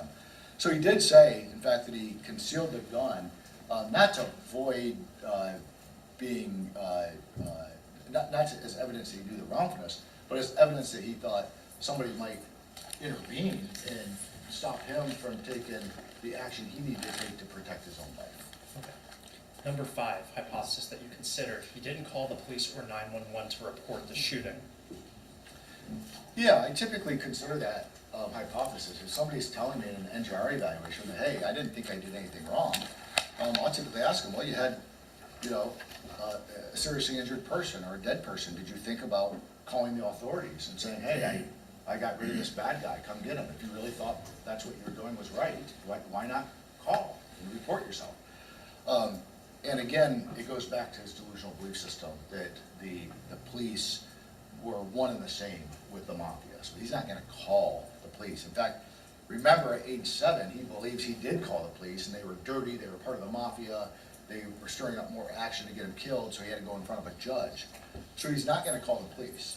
What he did do when the police came is said, I want to go in front of a judge. That's very consistent with his delusional beliefs that, hey, the police are part of the mafia, but if I get in front of a judge, they'll know how this has been working. They'll know about the 2 killings I did when I was 7 years old. They'll understand the situation was a last resort self-defense, and I'll be exonerated. I'll be out. Okay. We considered number 6, fleeing the scene. Number 7, he changed his clothing after the shooting, or I'm sorry, before the shooting and after the shooting. Yeah, the changing the clothing, so there's evidence that he in fact did change. He was working on the line at JDC. He goes up to an office and he changes his clothes. So an immediate hypothesis I would have is, oh, he's trying to disguise his identity.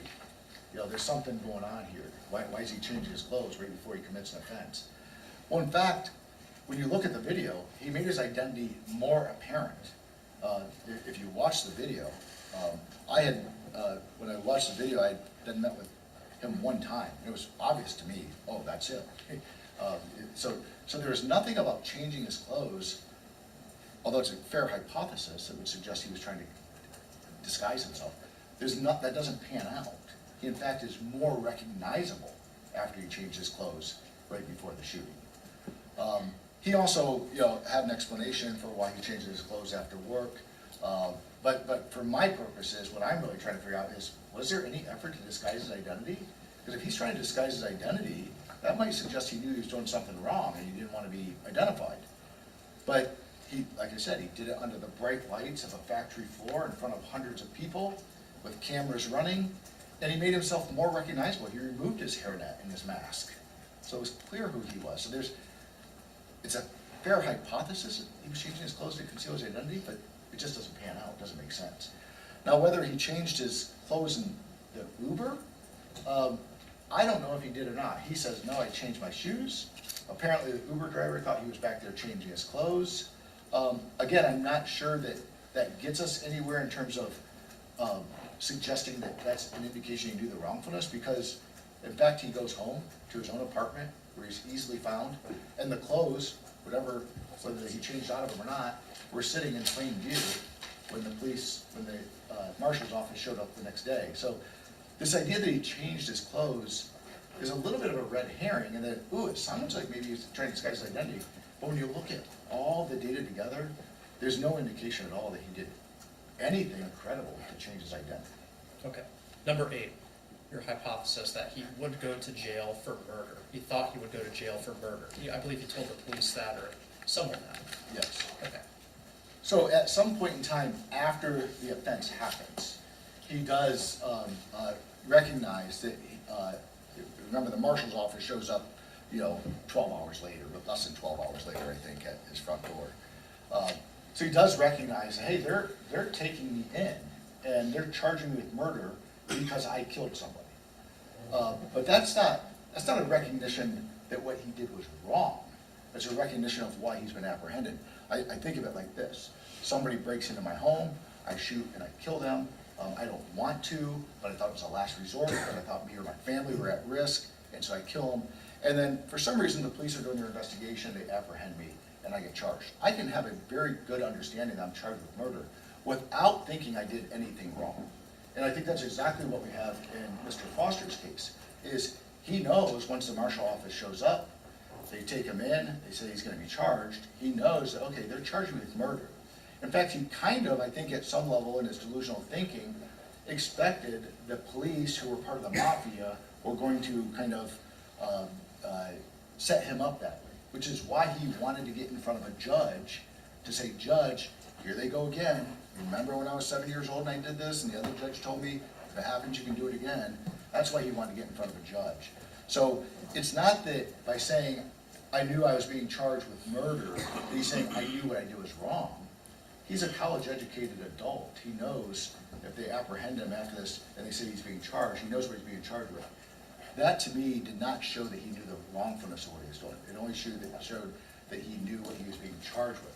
In fact, he continued to maintain, it was self-defense, I shouldn't be here, take me in front of a judge so I can be let out. Okay, and hypothesis number 9 kind of plays into that. He asked about his speedy trial. How do you reconcile that? Well, I reconcile that he wasn't asking for a speedy trial because he's saying, hey, I did something wrong. He's saying, hey, you guys have wrongfully charged me, and I want to exercise my right to get in front of a judge as soon as possible. I don't belong here. He told me that during the competency evaluation. He repeated it to people at COVH when we went there for competency restoration. So this idea that he's talking about give me my speedy trial, it's not give me my speedy trial because I know I did something wrong. It's give me my speedy trial because I don't belong here. I acted in self-defense. I did it lawfully. I had permission from a judge when I was 7 years old to take these steps if it ever happened again. Get me in front of the judge, give me my speedy trial, and as he told me when I evaluated him, I don't belong here. In fact, he said it must be something personal with the prosecutor. Why else would they be holding me here right now? They know that it was self-defense. Number 10, your competing hypothesis. He didn't want to hurt anyone. How do you test that, and how do you reconcile that?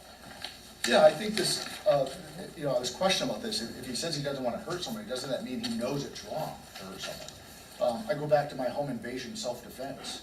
I don't want to hurt anybody, but I don't want to lose my life either. And so maybe if push came to shove and I had to, I'd take someone's life. I don't want to hurt them, and maybe even after I did, I don't like the fact that it happened. But that doesn't mean that I think what I did was wrong. And that to me is kind of what plays out here in Mr. Foster's case. He didn't want to hurt anybody. Heck, he tried, as he said, he tried to call 911. He tried to file lawsuits against them. He tried, in his mind, he cured cancer and HIV and chlamydia and gonorrhea. And he gave his best advice on what stock markets to invest in. All this because he was trying to win them over because he didn't want it to come to a head. But when he believed in the throes of this acute psychotic episode that they were going to hang him at work, he had no choice but to act in self-defense and kill them first. Okay.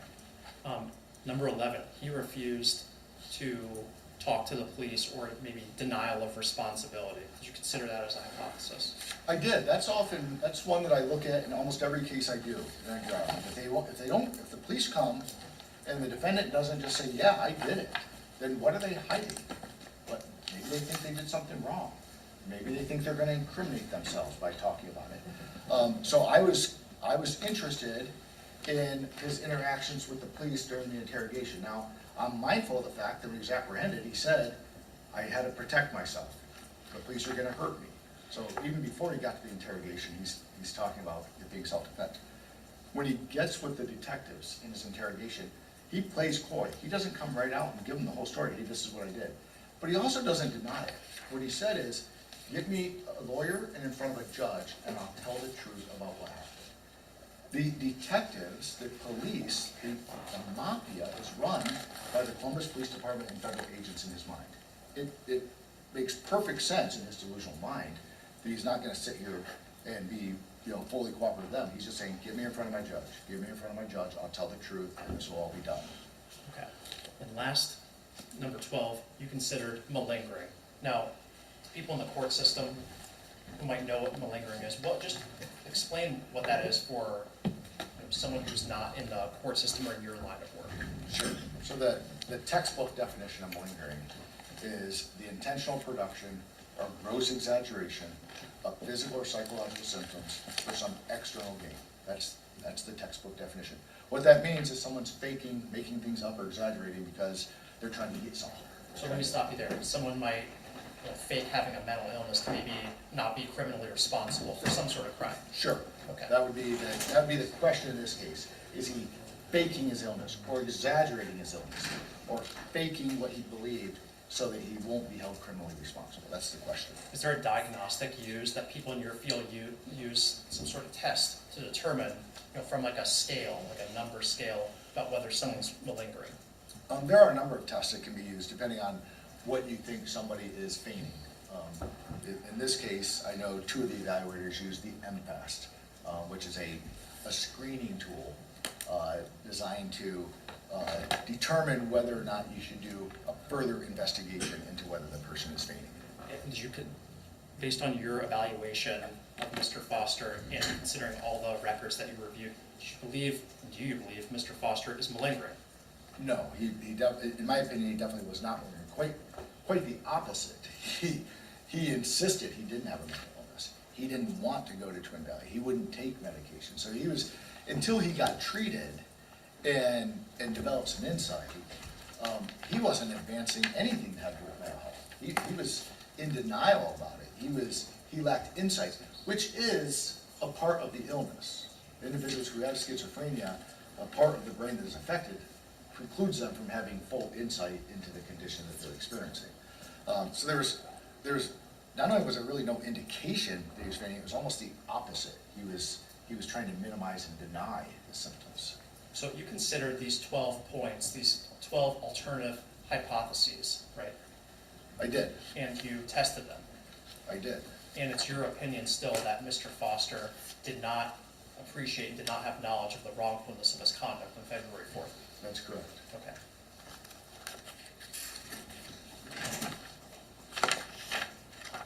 So, are you aware that there are other psychologists who offered opinions on Mr. Foster's sanity and who arrived at opinions that differ than yours? Yes, I'm aware that one evaluator had the same opinion I did. So there were two of us that said he didn't know the wrongfulness, and then there were two evaluators who said he did know the wrongfulness. Have you read those reports? I have. Okay. Did they make their opinions using the same set of data and information that you used? It appears that we all had access to the same records. I think we went about things a little bit differently. I and Dr. Tilly, of course, had the benefit of seeing him when he was psychotic. So at least not everybody had kind of the same data set in terms of his presentation, at least. Okay. Is it fair to say that all four psychologists who prepared an opinion in this case regarding Mr. Foster's sanity all agree that he has a severe mental disease? That would be my reading of the reports. There was no question that he had cerebral disease. Okay, where you and your colleagues disagree, though, is whether he appreciated and had knowledge of the wrongfulness of the crime at the time of the offense, right? That is correct. Okay. Do you agree with the opinions that Mr. Foster did have knowledge of the wrongfulness of his conduct? I do not agree with those opinions. Okay.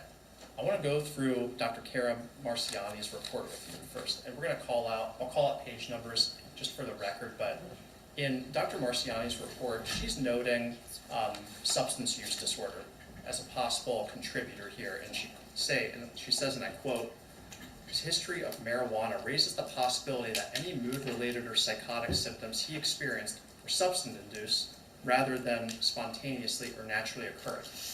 In that same paragraph, she says, "While Mr. Foster's substance abuse likely exacerbated any symptoms he experienced, the results of the present evaluation suggested the presence of a separately occurring severe mental disease." Did you consider whether Mr. Foster's conduct was substance-induced? I did. Okay. Dr. Stinson, doesn't marijuana and weed make people paranoid? It can. Marijuana and slash weed, whatever you want to call it, can give people a heightened sense of paranoia. It doesn't result in the systematized delusions that we see in this case. So, Dr. Stinson, was Mr. Foster still psychotic immediately after he was arrested and taken to jail? He was. Okay. Did he have access to marijuana in the Licking County Jail or in Twin Valley? I'm working under the assumption that he did not. Okay.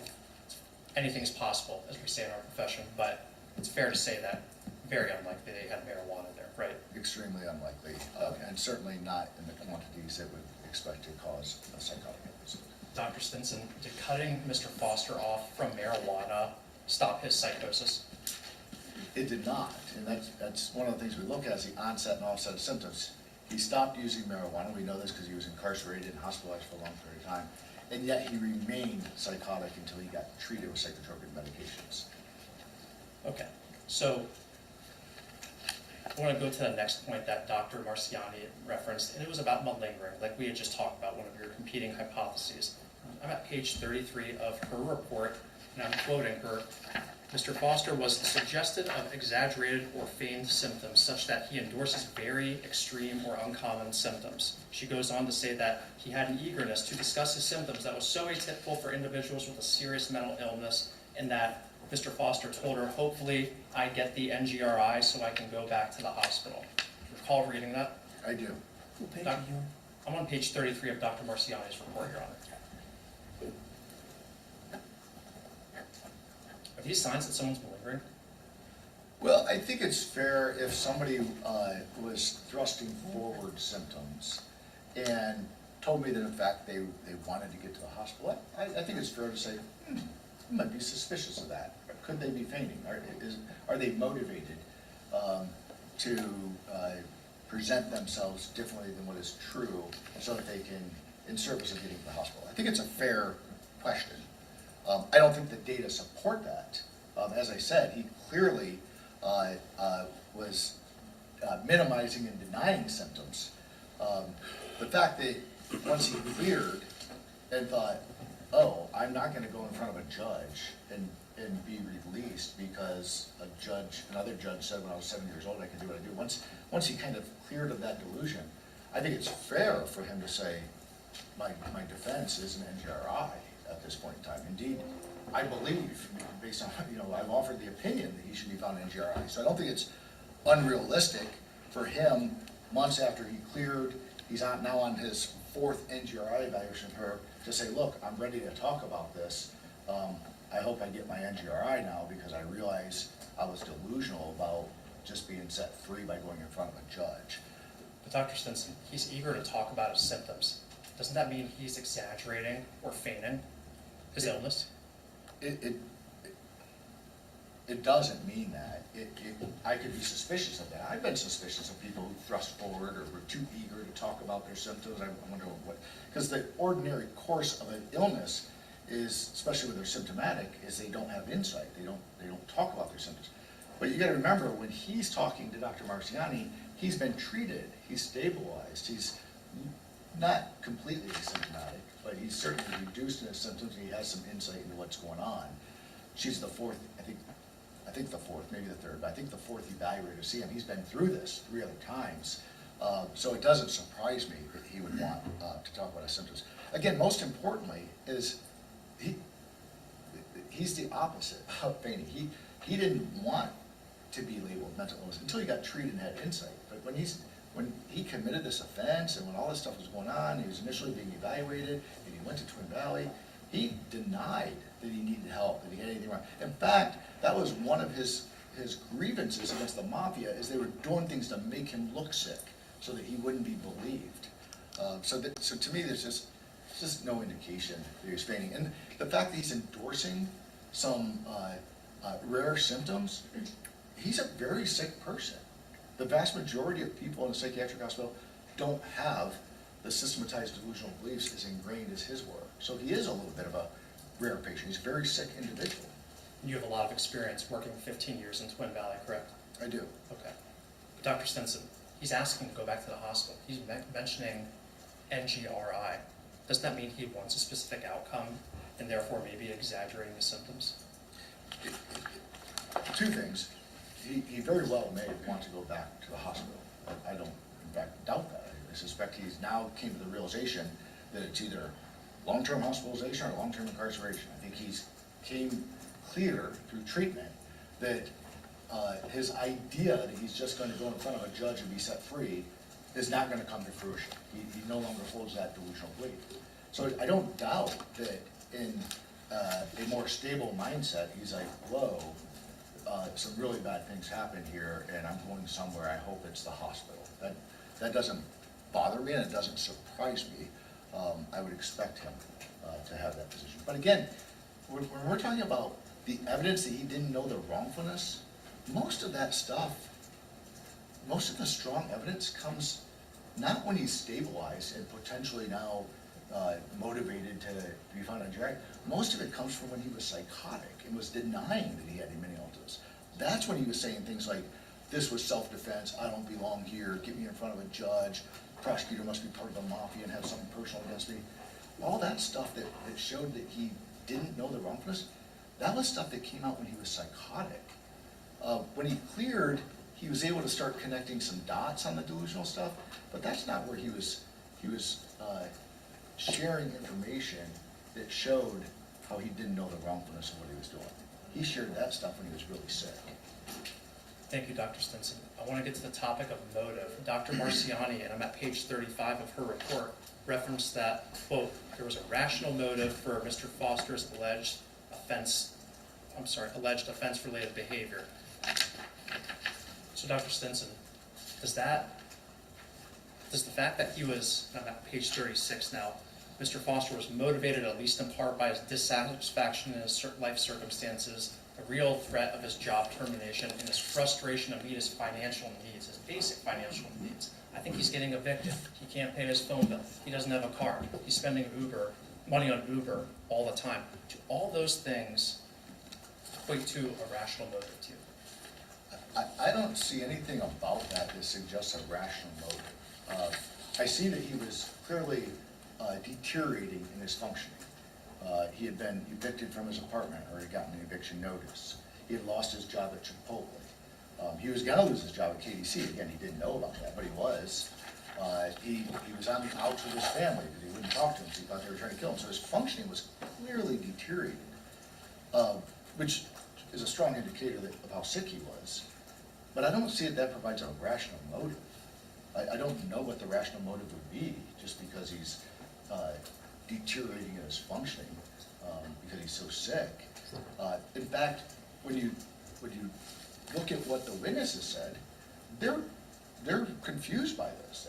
There was no blow up at work. There was no grievance with somebody at work. There was no problem with these people. So there was no event where he was kind of getting back at somebody.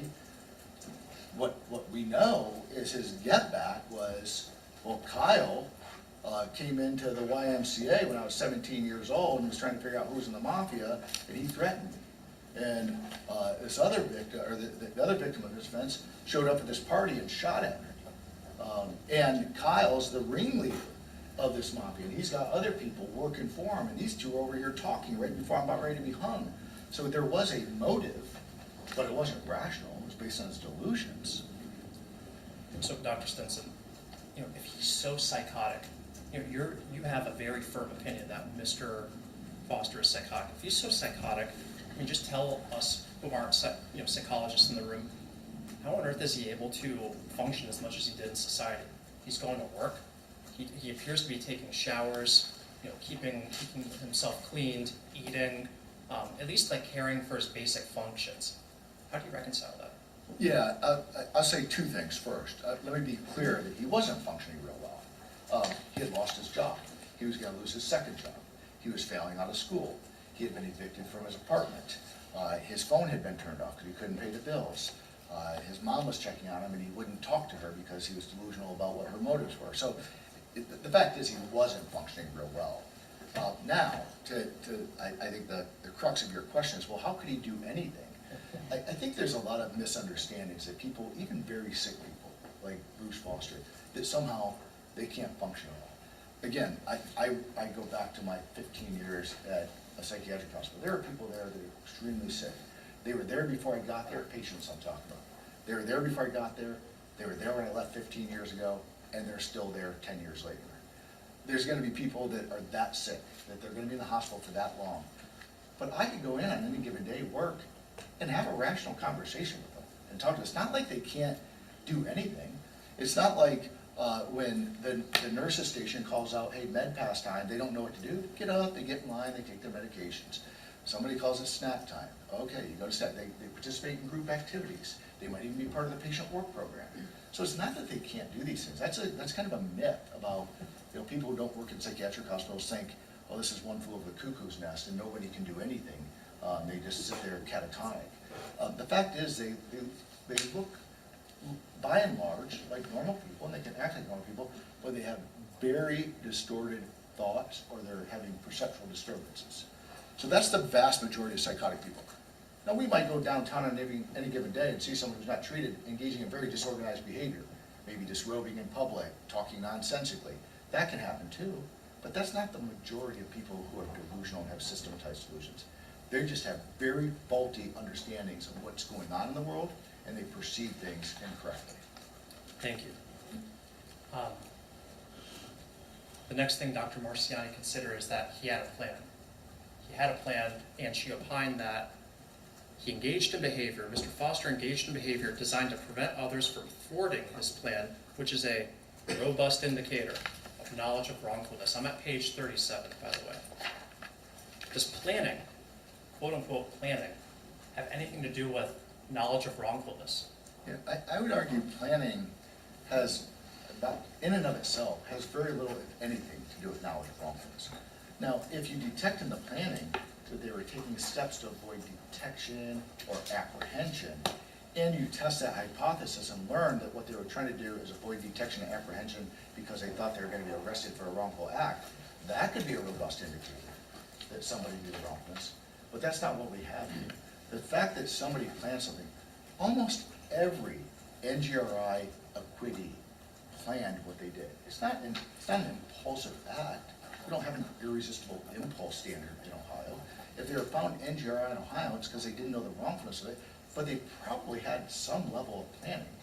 Now, their planning may have been based on completely delusional beliefs about what was going on, and they may have been so delusional that they didn't know the wrongfulness of what they were doing. But the fact that they planned it says nothing, really, in my mind, about knowing the wrongfulness. Again, unless you have other hypotheses. Well, no, the planning involved avoiding detection. He did it under the cover of darkness. He did it in disguise. He had a plan that no one would witness it.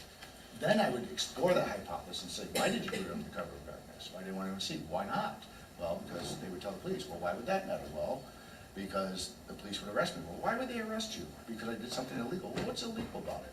Well, you can't kill somebody. Why not? Because it's against the law. All right, now I've fully explored the hypothesis, and it would make very good sense to say that part of the plan showed evidence of wrongfulness. But the fact that someone planned something, that by itself really tells me nothing about whether they knew the wrongfulness of what they were planning. Dr. Stinson, Dr. Marciani makes some really good points to support her conclusion. I mean, she notes, he concealed his gun. I'm just gonna go through them on page 37. He didn't tell anyone he was clocking out early. Changed his clothes before shooting. He scheduled an Uber. He knew his life would be in danger when the police arrived. He was concerned that the police would get the gun because the gun's incriminating evidence.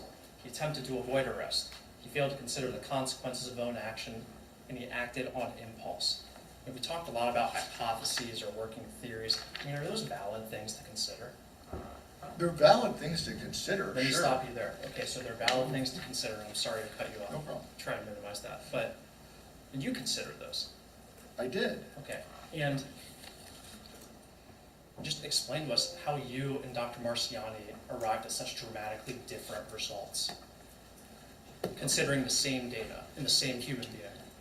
Yeah, I mean, frankly, I think you can read the reports and get there, but my reading of the reports is she made some inferences based on hypotheses that we both had. I don't think we, other than maybe she didn't get to see him when he was psychotic, and so maybe didn't get a clear understanding of his delusional system and how it all came together. I don't think that we were considering drastically different information. I don't think we had drastically different hypotheses. I think she made some inferences that aren't supported by the totality of the data and by the facts when we explore them fully. So I think it's fair to say, he left the scene of the crime. But we've talked about that. Yes, he left the scene of the crime because he believed the police were part of the mafia that were going to kill him. If he was leaving the scene of the crime to avoid apprehension, why did he take an Uber under his own account to his apartment? If he was changing his clothes to avoid detection, why didn't he lie in wait out in the darkness of a factory in the middle of nowhere and kill somebody as they were getting in their car instead of doing it under lights in a factory with 300 people watching and cameras rolling? Like, it just doesn't make sense when you actually test the hypothesis to draw the inference that, oh, he knew the wrongfulness because he did that. When you actually apply all the facts, the logical conclusion, in my opinion, is he clearly didn't know the wrongfulness. He wasn't trying to avoid detection. He wasn't trying to avoid apprehension, even though he did things that, on its face, you might initially think, was he trying to avoid detection? Was he trying to avoid apprehension? Clearly he wasn't when you test all the facts. Okay. Thank you. And the whole reason, again, you do this, you not only consider a competing theory or hypothesis, but you test it. You're asking more questions, but you're trying to better inform yourself, right?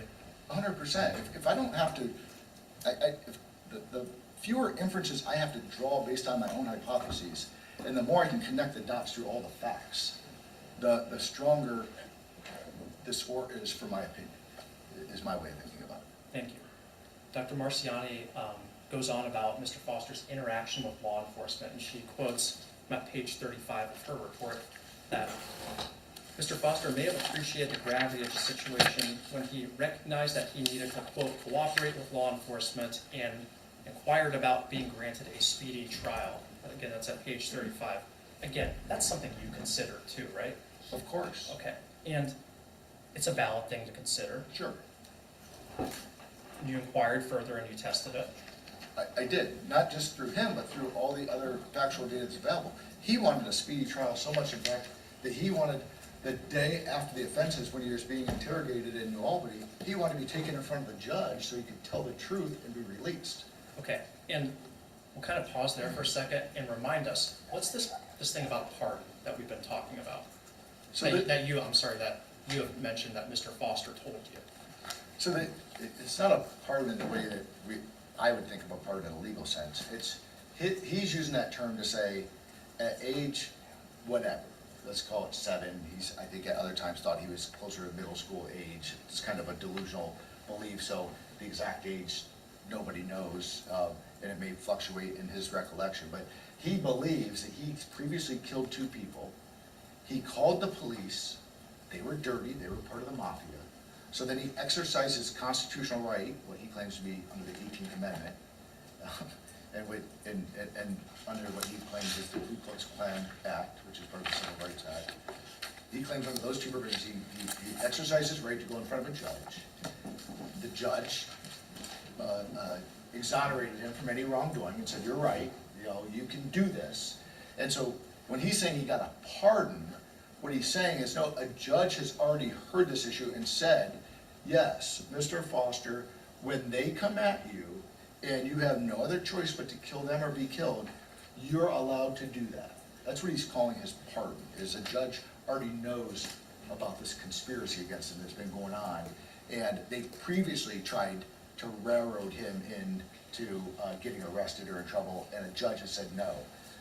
It's self-defense, and if somebody tries to put charges against you, you won't get convicted, but if you do, you've got this kind of overriding pardon because you're allowed to do what you did.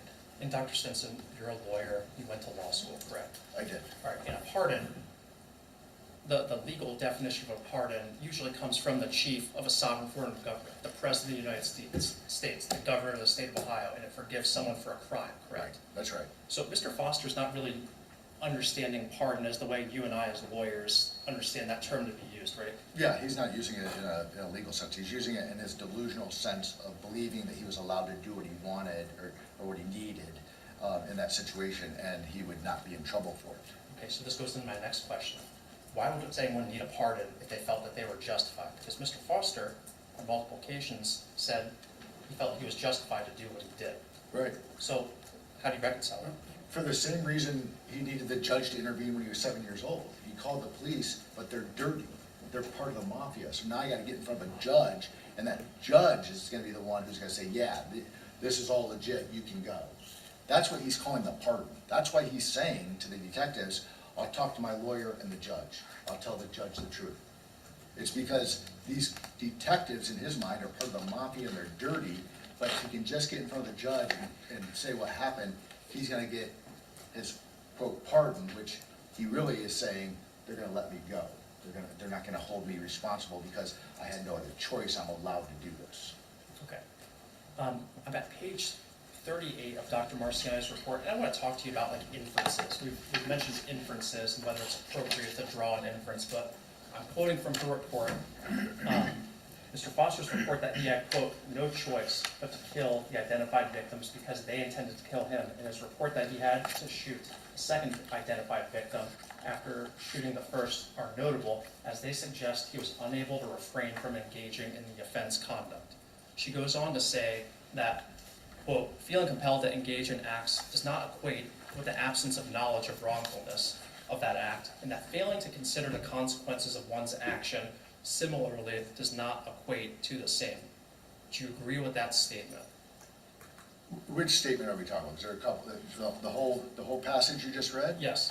I don't agree with that passage in its entirety, no. Do you believe that there was an inference that was improperly drawn or trying to connect those two things? I do. One of the things I take exception with is she seems to be addressing whether there was an irresistible impulse. I didn't do an assessment of whether he met the criteria for an irresistible impulse because that's not the standard in Ohio. My assessment was about whether he knew the wrongfulness of it. Whether he had an irresistible impulse or not, I don't know.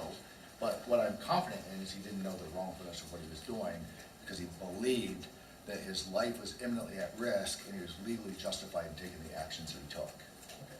Thank you, Dr. Stinson. Going back to page 35 of Dr. Marciani's report, I want to give you another example on the topic of inferences. Available information, reading from her report, nevertheless failed to suggest that Mr. Foster was wholly disconnected, that's W-H-O-L-L-Y, disconnected from reality during the time period in question. Do you agree with that statement? I would agree that he was not wholly disconnected from reality. I don't know, not sure anybody is ever wholly disconnected from reality. But I would also clarify that he was extremely psychotic. Okay, so how does, with what Dr. Marciani said there, the information failed to suggest that he was wholly disconnected. How do you reconcile that with the definition of like psychosis? I think it's just the wrong analysis. It's taking us down a rabbit hole. We can argue whether he was wholly disconnected from reality. I don't know that anybody's wholly disconnected from reality, but I also don't know if that's a criteria to be found in NGRI. I wasn't addressing whether he was wholly disconnected from reality. He clearly was psychotic and delusional, and my analysis had to do with whether he knew the wrongfulness of what he was doing because of that experimental disease. Thank you. I want to draw your attention to another psychologist's report, Dr. Jennifer O'Donnell. Do you recall reading her report? I do. Okay. She makes mention of Mr. Foster choosing his victims, and I'm referring to page 14, and I'm quoting Dr.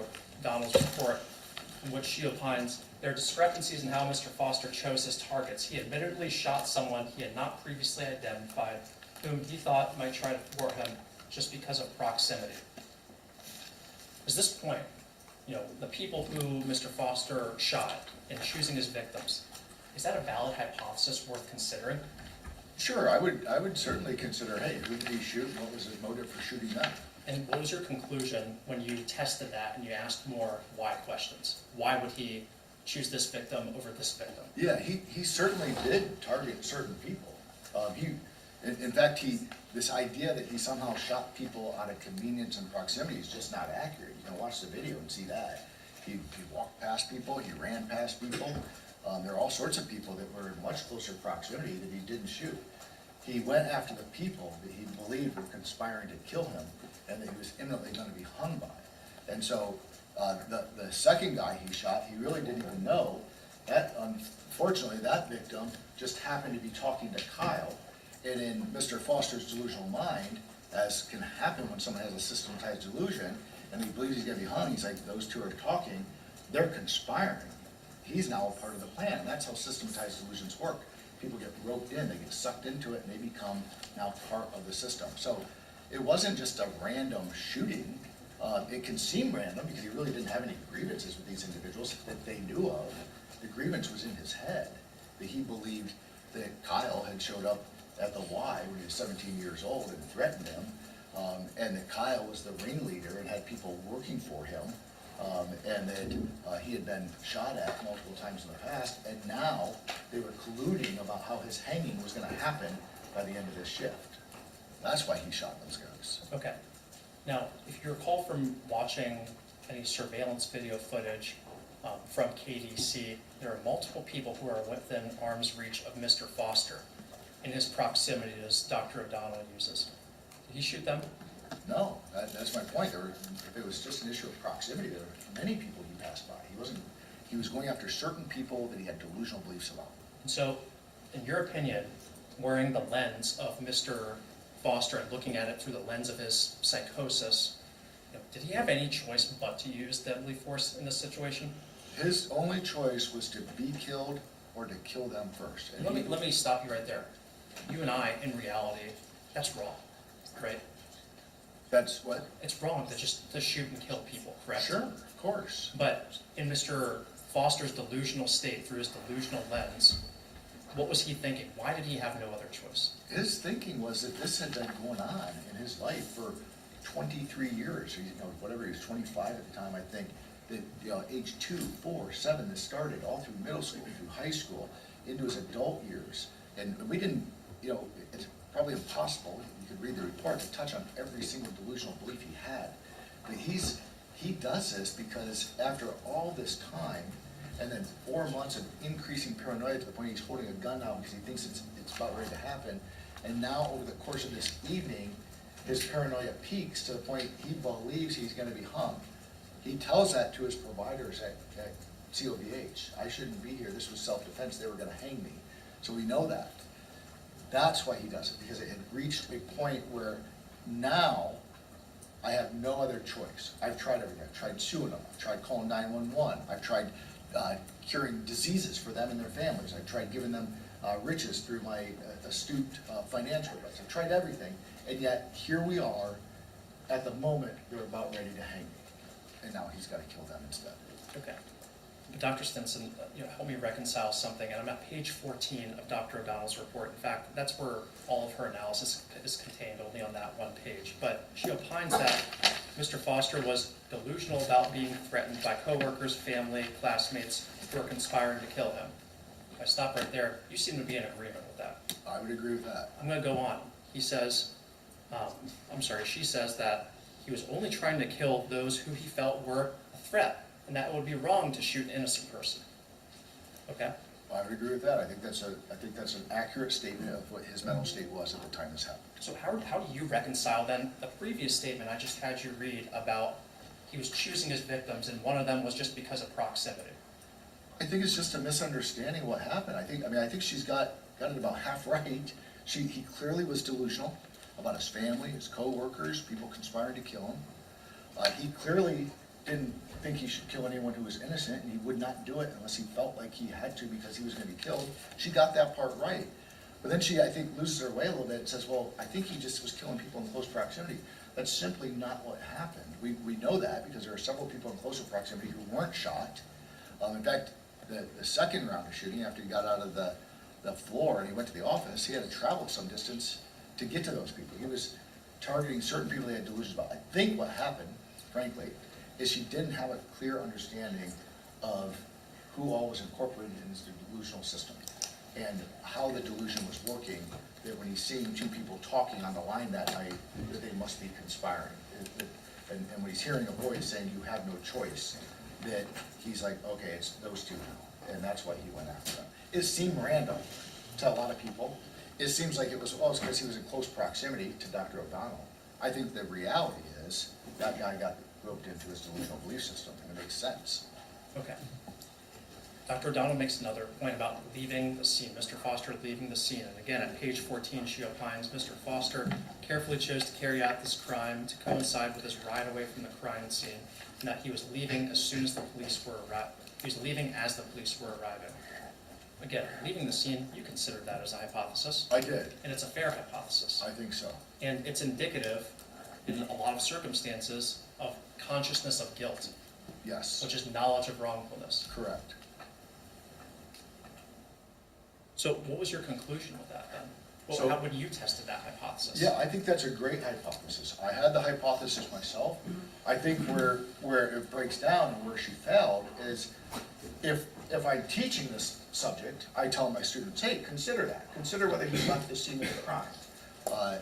But that's not dispositive of the issue of, oh, okay, that means that he knew wrongfulness. Now you gotta understand, well, why did he leave the scene of the crime? One theory is that he was doing it to avoid apprehension. And maybe he's trying to avoid apprehension because he knew he did something wrong and he was gonna be incarcerated for it. But that doesn't really pan out here, right? We know there's an alternative hypothesis, because he thought he was gonna be killed, because he thought the police were gonna be back into the building and they were part of the mafia, so he was gonna be even more outnumbered than he already was. So you say, well, now we have competing hypotheses, how do we decide which is which? Well, what makes sense? Does it make sense that he was trying to avoid apprehension? He wasn't picked up at the Mexican border, he was picked up at his apartment. He was picked up at his apartment where the Uber that he ordered on his own account dropped him off, with evidence that wasn't attempted to be cleaned or discarded or anything. So the idea, the hypothesis that he was trying to avoid apprehension doesn't really make sense. The alternative hypothesis, he was trying to avoid being killed, lines up really well with his actions and his delusions. And so to me, that's the more favorable proven hypothesis than that he was trying to avoid apprehension. Avoid apprehension and avoid being killed and avoid being hung by the mafia. Correct. Okay.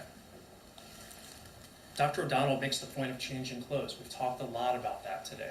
Again, we're at page 14 of Dr. O'Donnell's report, and Mr. Foster apparently changed his clothes as he was leaving.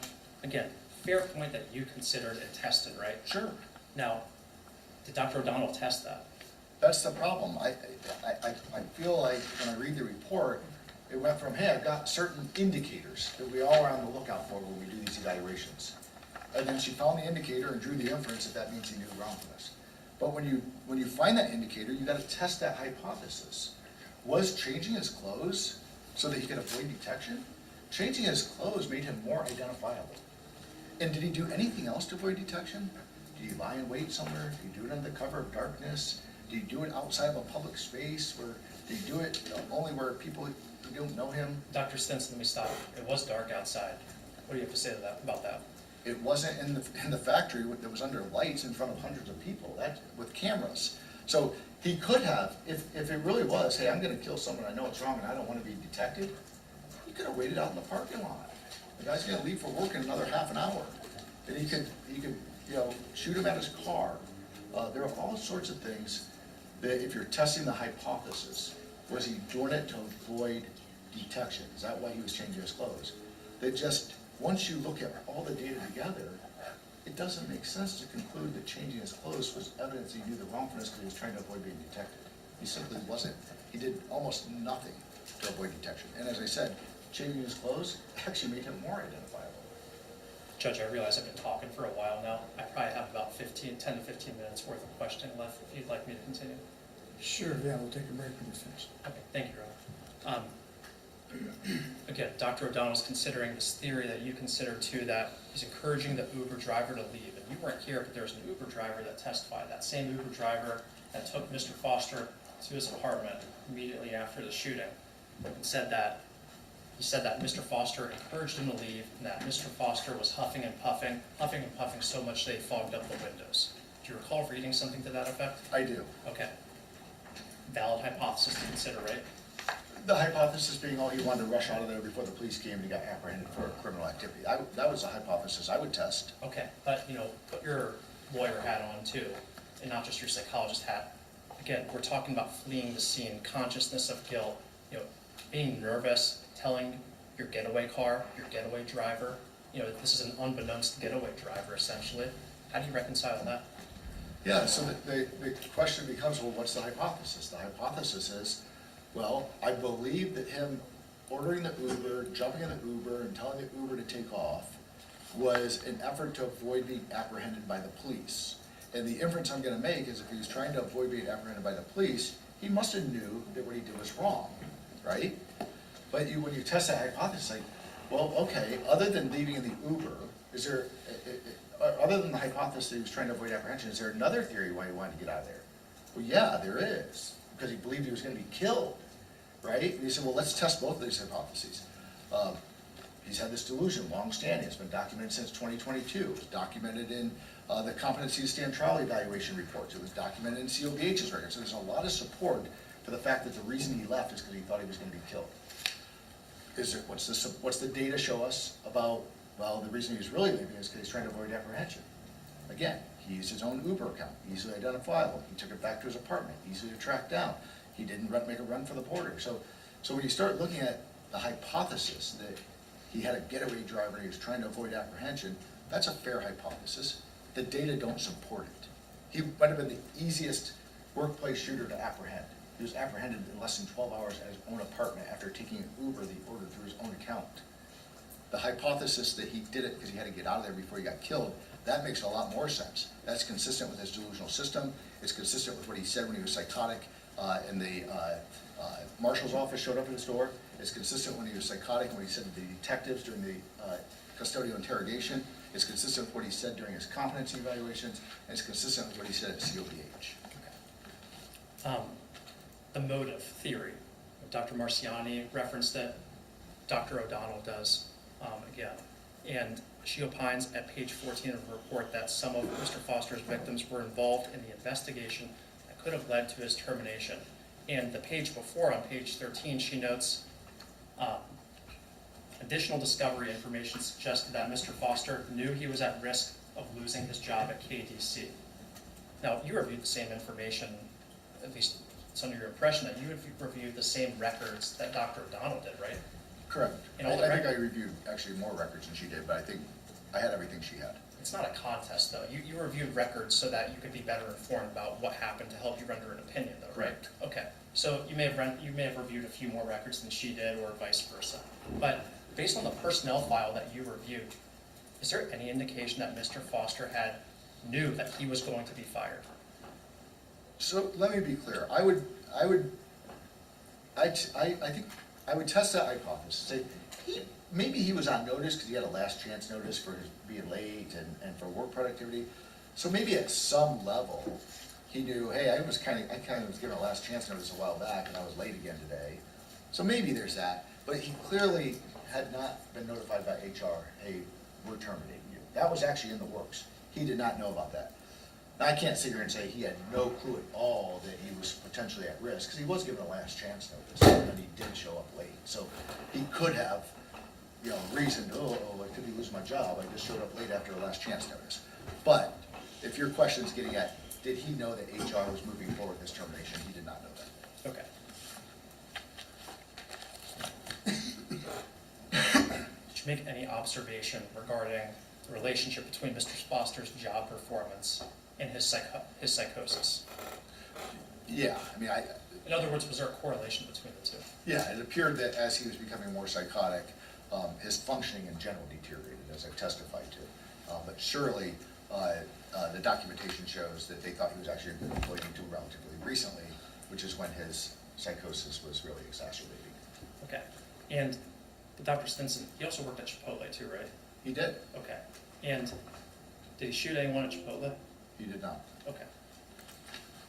I want to take you to Dr. Tilley's report. Dr. John Tilley. Are you familiar with Dr. John Tilley? I am. Okay.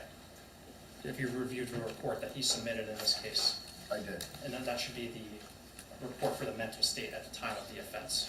That's correct. Do you concur with his analysis? I do. John, I think we would object to relating to Dr. Tilley's report because, we didn't object to Marciani and O'Donnell for rebuttal purposes, but for Tilley's report, it's kind of bolstering his report, you would argue. Your Honor, my response would be that he's an expert witness. He's demonstrated his qualifications. He previously testified that he's read every expert's report. I'm not asking him to go in depth in a Dr. Tilley, but my main line of questioning is that the state is going to raise the theory that Dr. Stinson and Dr. Tilley are business partners, and in some way that maybe compromised Dr. Stinson's analysis in this case. I'd ask that the court overrule the objection. Objections overruled. Go ahead. Thank you. Did he consider any competing theories or alternative hypotheses as you did? He did. Okay. Did Dr. Marciani or Dr. O'Donnell memorialize or put in writing any alternative hypotheses in their report, at least how they tested them? They did not. Okay. How do you know Dr. Tilley? So I've known Dr. Tilley since 2000. I first met Dr. Tilley when he was a postdoc fellow at Twin Valley Behavioral Healthcare, and it was my first year of licensure, and I supervised him during that year. We then were colleagues for a number of years.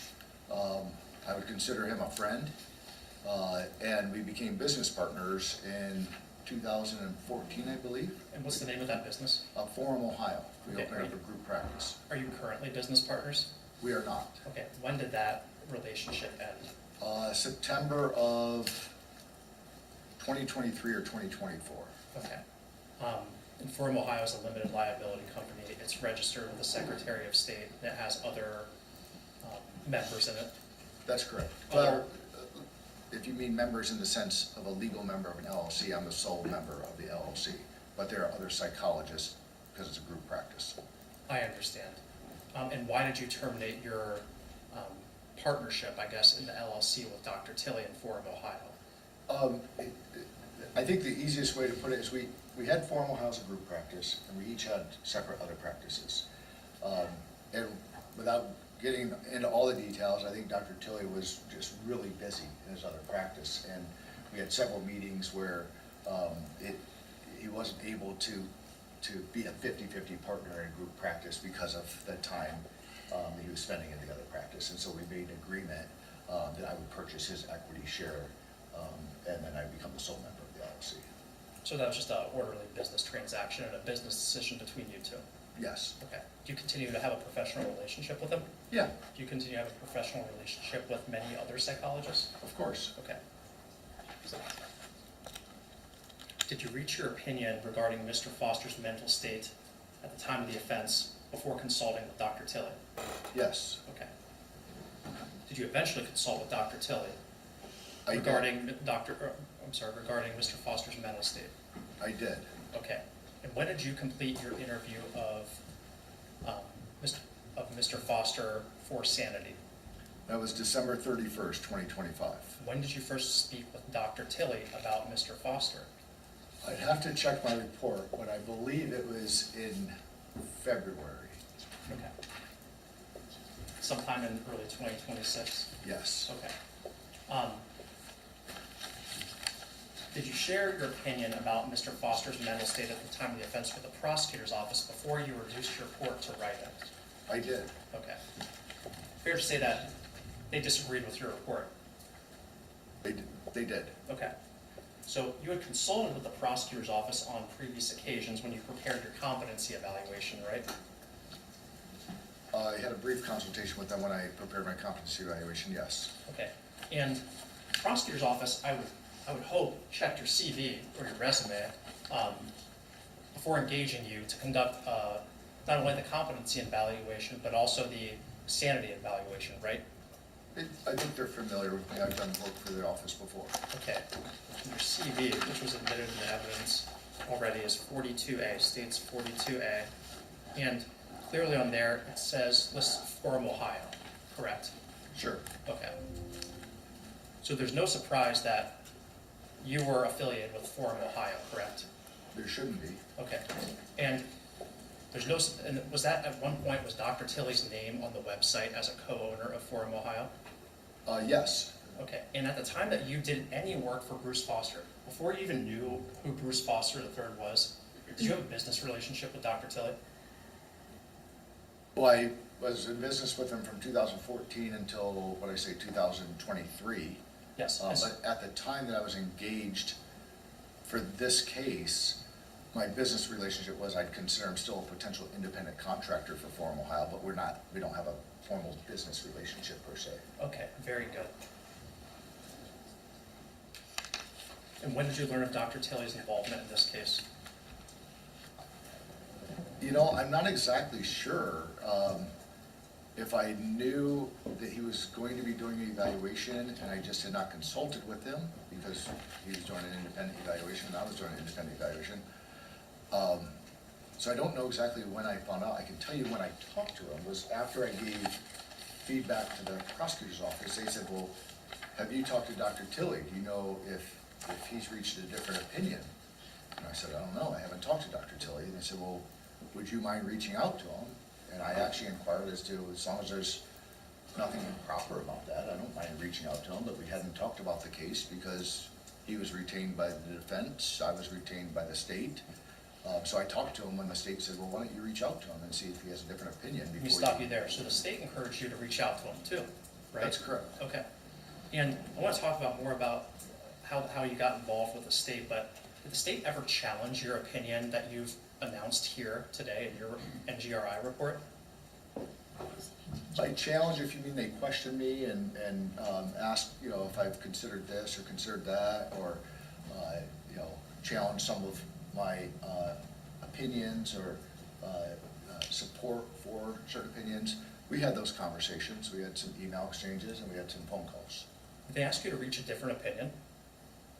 I wouldn't characterize it as I'm saying, can you reach a different opinion? I think it was more, it was clear that they had a different opinion and they were asking, did you consider this? And, maybe our interpretation is different than your interpretation, and we had some conversation about that. Okay. And then they retained a different expert, to your knowledge, correct? That's correct. Okay. Now I want to just highlight again, you saw Mr. Foster when he was psychotic, right? That's correct. And that was during the competency evaluation. Yes. And you saw Mr. Foster when he was medicated on psychotropic meds, right? Yes. Okay. And that was when he was clear-minded, at least more clear-minded. More clear-minded, I would say. Okay. Did that better inform you in having a well-rounded opinion on Mr. Foster's mental state at the time of the offense? It did. It's extremely helpful when you're doing a sanity evaluation, if you're fortunate enough to see the person when they're in the same psychotic state they were when they committed the offense, before they get treated and kind of clear up their thinking. Did your colleagues, Dr. O'Donnell and Dr. Marciani, have the benefit of seeing Mr. Foster and meeting, interacting, and listening to Mr. Foster while he was still psychotic? Not that I'm aware of. Okay. Your Honor, may I have a moment, please? Sure. I don't have any additional questions. Thank you, Dr. Stinson. Sure. Why don't we take a recess and we'll reconvene here in about 15 minutes. Thank you, Your Honor. All rise.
psychology is a soft science rather than like a hard science, like biology or chemistry? I think some people characterize it that way. And why is that? Well, it's not, I think you'd have to ask people to characterize it that way, but I think they do it because it's, you know, it's not like molecular science behind it. You can't necessarily point to every little thing, although the research more and more in psychology is pointing to brain function, so I don't know if that's as true as it once was. Okay. So you can't like take a picture of Mr. Foster's brain and know exactly what's going on inside his brain. I think that's fair to say. Okay. So on February 4th, 2025, at the end of the day, you really do not know what he's thinking. I can only infer what his mental state was based on all the data available to me. But like you don't know exactly what he was thinking and when he was, you know, going up to Kyle Vaver and, you know, shooting him in the head at point blank range. Only to the extent that I can support it based on all the information available to me. I just have to rely on that. But I mean, I guess my point is at the end of the day, the only person who really knows what was going on at that time is Bruce Foster, in his mind. Yeah, I mean, unless we have enough data that he shared with us and all that data corroborated, then we can all know that. Okay. And you're saying that the data could corroborate one thing or another thing based on multiple experts' conclusions, right? No, that's not what I said. I actually, in my direct, I think what I was trying to clarify is why we reached two different opinions, and I think the data support one opinion but not the other. But other experts in your field are saying it supports some other conclusion. They're saying that based on their analysis and their reading of the data they are. Okay, so you have 4 experts, 2 saying he understood the wrongfulness, 2 saying he did not understand the wrongfulness. That seems irreconcilable in my mind when it's considered science. Oh, I don't really think it's irreconcilable. I think when you look at the data, you can start to reconcile it. You can say, well, why did Stinson disagree with Marciani and O'Donnell, or conversely, why did Marciani and O'Donnell disagree with Stinson and Tilley? And we can point to the data. We can say, well, they thought that it was, showed, for example, that he changed his clothes, and that's evidence that he was trying to avoid detection and therefore do the wrongfulness. Well, he told you that it was to be more comfortable, right? Well, yeah, he told me, and that's what I'm saying, is that if they're drawing the conclusion. No, my question is like. I didn't finish my answer. If they're drawing the conclusion that he changed his clothes and that shows knowledge of wrongfulness, I think we can address that and say, well, what did the data show? And then obviously the judge will ultimately make a decision, but what did the data show? Does the data support that? I don't think it does when you look at all the data. Okay, but I mean, it could be an indicator of someone knowing the wrongfulness. It could be. It's not in this case when you look at all the data. But it could be, generally speaking. Generally speaking, in certain cases, it could be, and I would consider that a hypothesis. Okay. And he said to you that he changed his pants because he wanted to be more comfortable. That is correct. Okay.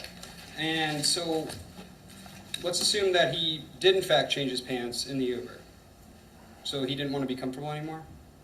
Is that what you would interpret from that? No, Oh, you wouldn't? I would not interpret that he was doing it to not be comfortable. He says he didn't change his pants in the Uber. He said he changed his shoes because he wanted Okay, to but be what more happens comfortable. if, we have evidence to show that he did, assuming that we do? Because we do. If the conclusion is he changed his clothes in the Uber, I don't know, because I didn't get details about why he changed his clothes, because he represented to me that he didn't change his shoes. Oh, so you just believe everything he's telling you? No, that's not what I said, and I think you know that. What I'm saying is that it would not nonetheless show evidence that he knew the wrongfulness. Now, was it because he had blood on him and he wanted to get out of bloody clothes? Was it because he wasn't comfortable anymore and he wanted to change out of them? I don't really know, but I know one hypothesis doesn't get support by the data that's available to us, and that's that it somehow shows that he was trying to avoid detection or identification. Okay, but, I mean, he told you that he didn't change his clothes, his pants in the Uber, right? That's correct. He told me he changed his shoes. And Okay. he, to be fair, So, I he mean, said, I guess- to be fair, he said, I really don't remember changing my clothes. I'm pretty sure I changed my shoes, but I don't really remember. But we have evidence to show that he did. Okay. So, I mean, he told you that he didn't, and we have evidence that he did, and so. Hold on, you're Does misstating that what I make you said. wonder? No, I'm the one asking, they can ask you on redirect. But that's So, not what I said. you said that he said that he did not change his pants in the Uber. He said he doesn't really remember changing his clothes, but he knows he changed his shoes. Okay, so you took that at, okay, he may not have changed his pants. right? I took it as he may not have and he may have, I don't know. Okay, so he said that he changed originally because he wanted to be more comfortable. That is true. So why would he change his pants again?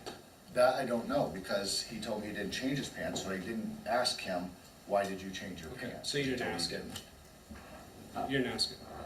I asked him if he changed his pants, and he said if he did, he doesn't remember doing that, but he knows he changed his shoes. Okay. So it would be impossible to say, well, if you did change your pants, why do you think you changed it? He would just be speculating at that point. Okay. And you said that, someone leaving the scene could be evidence of knowing the wrongfulness, right? It's certainly a fair hypothesis. Okay. And so, you were provided the Uber data, right? Like that shows when exactly he was leaving the scene? I believe that you mean were. the timestamps of Yeah. when he called and when he got picked up Yeah. and when he got dropped off? I had that data. Okay, so on this particular day, he was supposed to work from 2:30 to 11 p.m., correct? That's correct. Okay. And he called the Uber at 10:09 p.m. That's correct. Okay. Was that a trend for him to call an Uber so early? I don't think it was a trend for him to call before the end of his shift. Okay. So if the trend on State's Exhibit 7 shows that he calls an Uber around 10:45 p.m. to 11:02 p.m., this would be he's going a different way, or he's doing something different than he normally does. Yeah, he did not finish his shift, and I don't think that was typical. Okay. And so you were saying that, you wouldn't think that a person would take an Uber generally to, as a getaway vehicle, right? You said that. You're like, That's not exactly what I said. What I said was that if somebody was trying to avoid detection, it would be odd that they would use their own personal Uber account What about leaving the scene? and then take that Uber to their apartment and be there less than 12 hours later when the police show up. But what about leaving the scene? You said that, he wouldn't leave the scene in an Uber, right? If he was thinking that, I'm trying to get away with it. He wouldn't leave the scene in an Uber. He might take some other way. Objection, Your Honor. At this point, I'm getting a lot of statements that aren't questions that can be answered. It's back and forth as far as what was said or not said. I'm just asking that these come in the form of a question. The question was confusing, so Okay. restate your question so he knows exactly what you're asking. So it sounded like you said earlier that you wouldn't expect someone to use an Uber as a getaway vehicle, right? That's not exactly what I said. I can clarify if you'd Okay, like me to. go for it. I think what you're getting at is I said, if he was trying to avoid detection, I wouldn't expect him necessarily to use his own Uber account that would be easily traced after clocking out and working there for 7.5 hours and then going back to his apartment. Okay. And did he have a lot of friends at work from your review of the evidence? I wouldn't characterize him as friends, no. Okay. And so, did he have a lot of resources, like money resources? No, he had limited resources, actually. And so, what does a person with limited resources generally do? Well, I don't know if that's a fair question. I can tell you what he could have done. He could have accepted a ride from his mom, but he didn't because he was paranoid that she was part of the plot to kill him. Okay, but did he call his mom that night? No, he was paranoid of her. He wouldn't even accept a ride to work from her, Okay. Is his mom still alive today? as far as I know. Okay. He didn't kill her? He did not. Okay. And she attacked him, right? He believed that she was poisoning him and trying to kill him and helping the plot to have him killed. No, but during his interview with the police, he said that she attacked him. She was coming at him, Objection, Your Honor. Same objection. This isn't a question. right? I mean, I'm asking a question. What exactly is your question? Okay, so So. assume that he So said, it's not confusing, go ahead. yes, sir. Assume that Mr. Foster said to the police when he was interviewed on February 5th, 2025, that his mom attacked him that morning before he went to work, okay? Okay? He did not kill his mom that morning, right? He did not kill his mom. Okay, so if she was part of this mafia conspiracy, why wouldn't he want to kill her as well? I can tell you though, I addressed that in my report and I addressed that with him. The reason he didn't kill his mom, I thought that was a fair question, is although he believed that she was a part of the plan and that she had attempted to poison him previously, he did not believe that he was imminently at risk from her, as in she was gonna kill him at that moment. And he didn't want to kill anybody. He only did it at work once he believed wholeheartedly that he was about to be hung and he had to kill or be killed. Okay, so he told you that he was about to be hung, That was in the COBH records. He told his psychiatrist. but he didn't tell you. He did not tell me that. Okay, so he told you that it was kill or be killed, He did tell me that. but he didn't specify.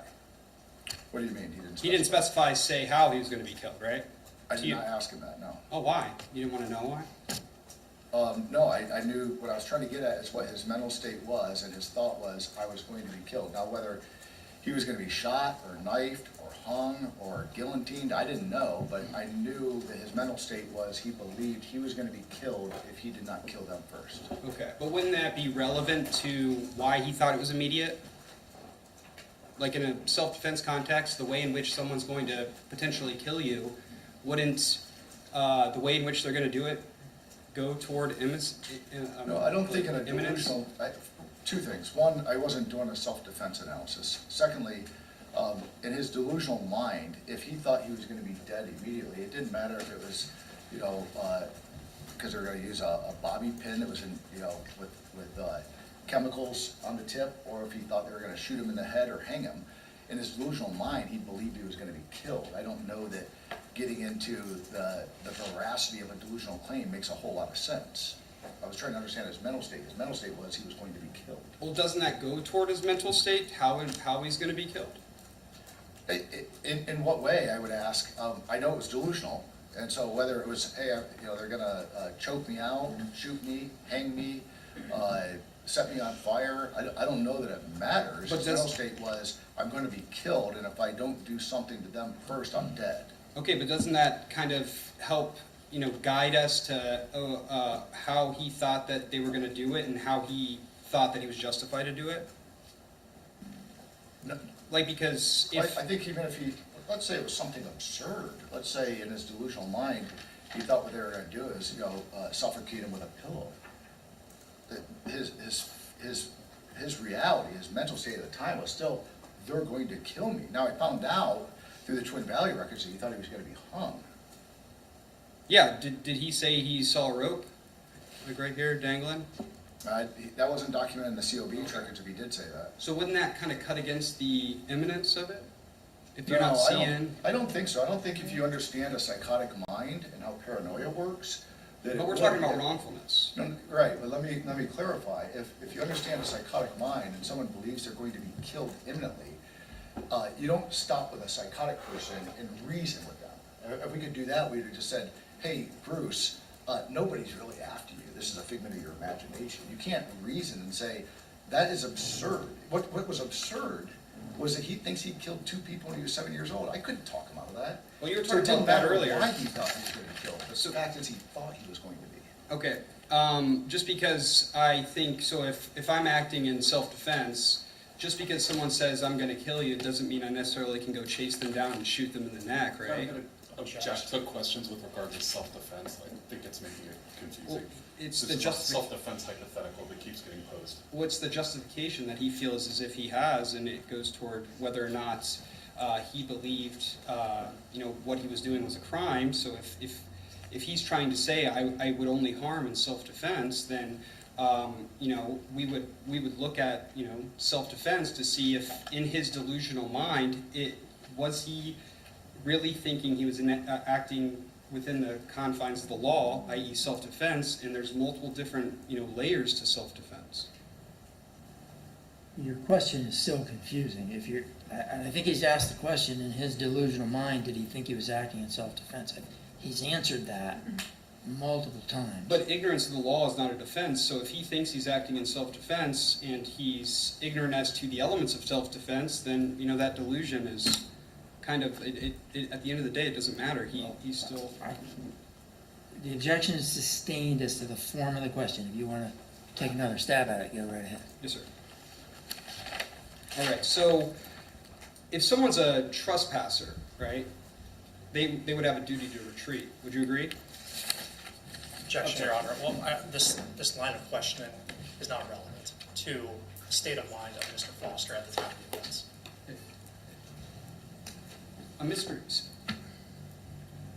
Response?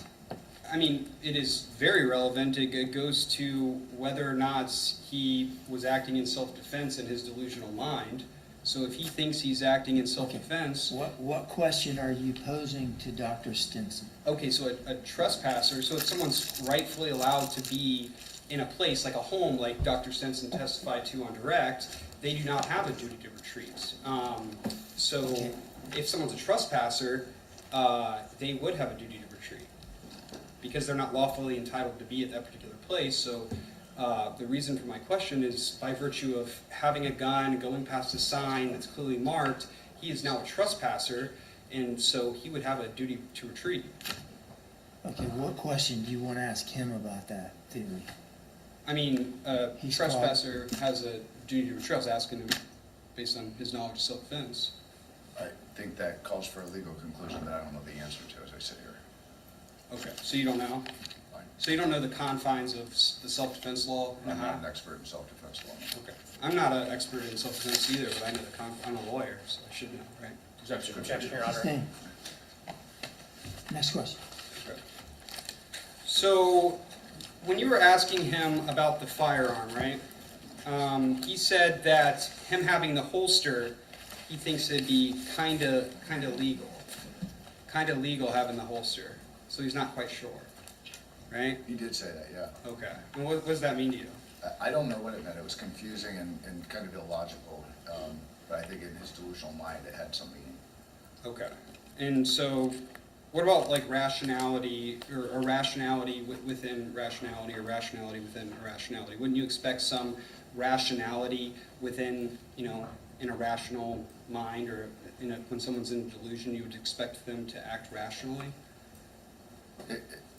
If you're using the concept of rationality within irrationality the way I use it in my field, there was all sorts of evidence of rationality within irrationality in this case, and I'm happy to explain that concept if it would be helpful. Okay, can you tell us what rationality in irrationality is? Yeah, so rationality and irrationality is a concept where if somebody's delusional, then they're irrational. But we would expect their behaviors to be consistent with their delusional thinking. So that's rationality within irrationality. So for example, if somebody thinks that they're being poisoned, you do not expect them to gain weight because they're eating excess amounts of food that they're getting from strangers. On the other hand, if they're paranoid that their food's being poisoned, you might expect them to stop eating or to trade their food for other things or prepackaged food. So that would be rationality within irrationality. So he's irrational because he's delusional about being paranoid. He's irrational because he's paranoid and delusional. But the rationality, the rational behaviors, that behavior is consistent with the delusional belief. Okay. And so, if someone was thinking that people were immediately going to harm them, why would it be rational to go toward the place where you're going to get harmed? Well, I think the rationality was, I can't escape this. The only way I come out alive is kill them before they kill me. That's the rationality. So why couldn't he go outside?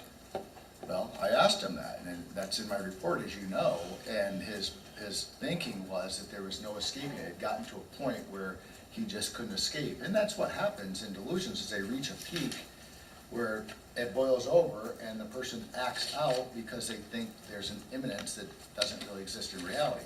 But I asked him, why not just get in the Uber and leave? Why not do this? Why not do that? And he said, I tried to go out to LA. I tried to call 911. I tried to sue these people. I went in front of a judge, and the judge told me if it gets to this boiling point, which is what it was at that night, then that's when you can take their life so that you don't have to die. Okay. And so he said that he couldn't just walk out the front door. And not avoid being killed. Okay. So the people that wanted to kill him were in the warehouse, right? That's correct. He could have walked a different way.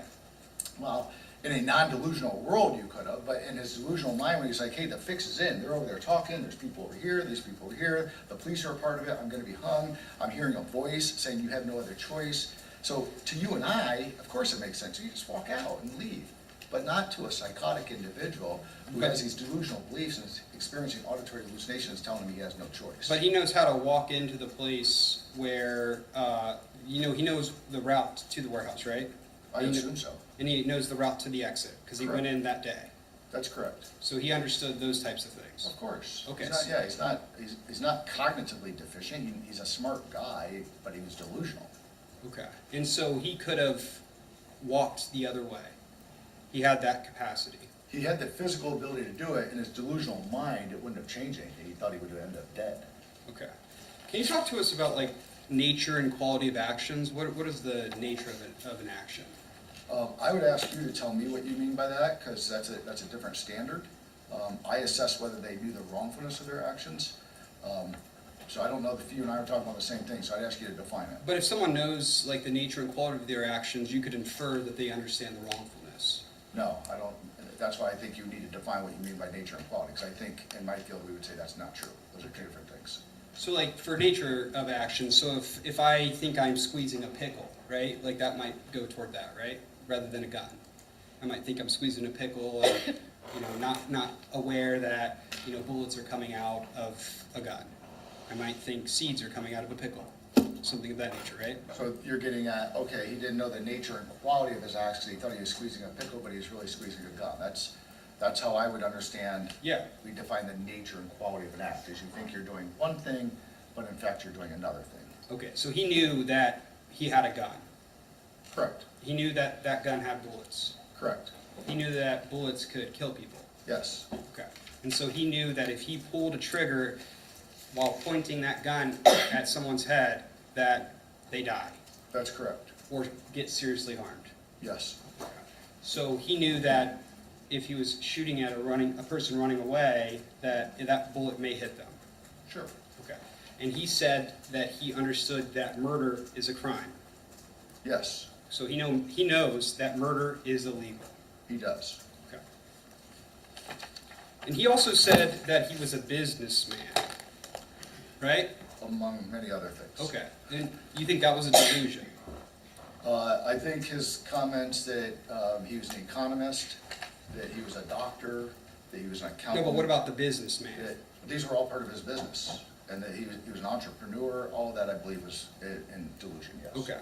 So you weren't aware of any evidence where he actually was an entrepreneur doing businessman type things? He wasn't doing what he was reporting, which was, he said he was the ambassador for Chipotle, that he was the one that came up with the idea to run commercials during the NBA, and that's how Chipotle became successful. Wasn't it possible that he could have, given ideas up the chain?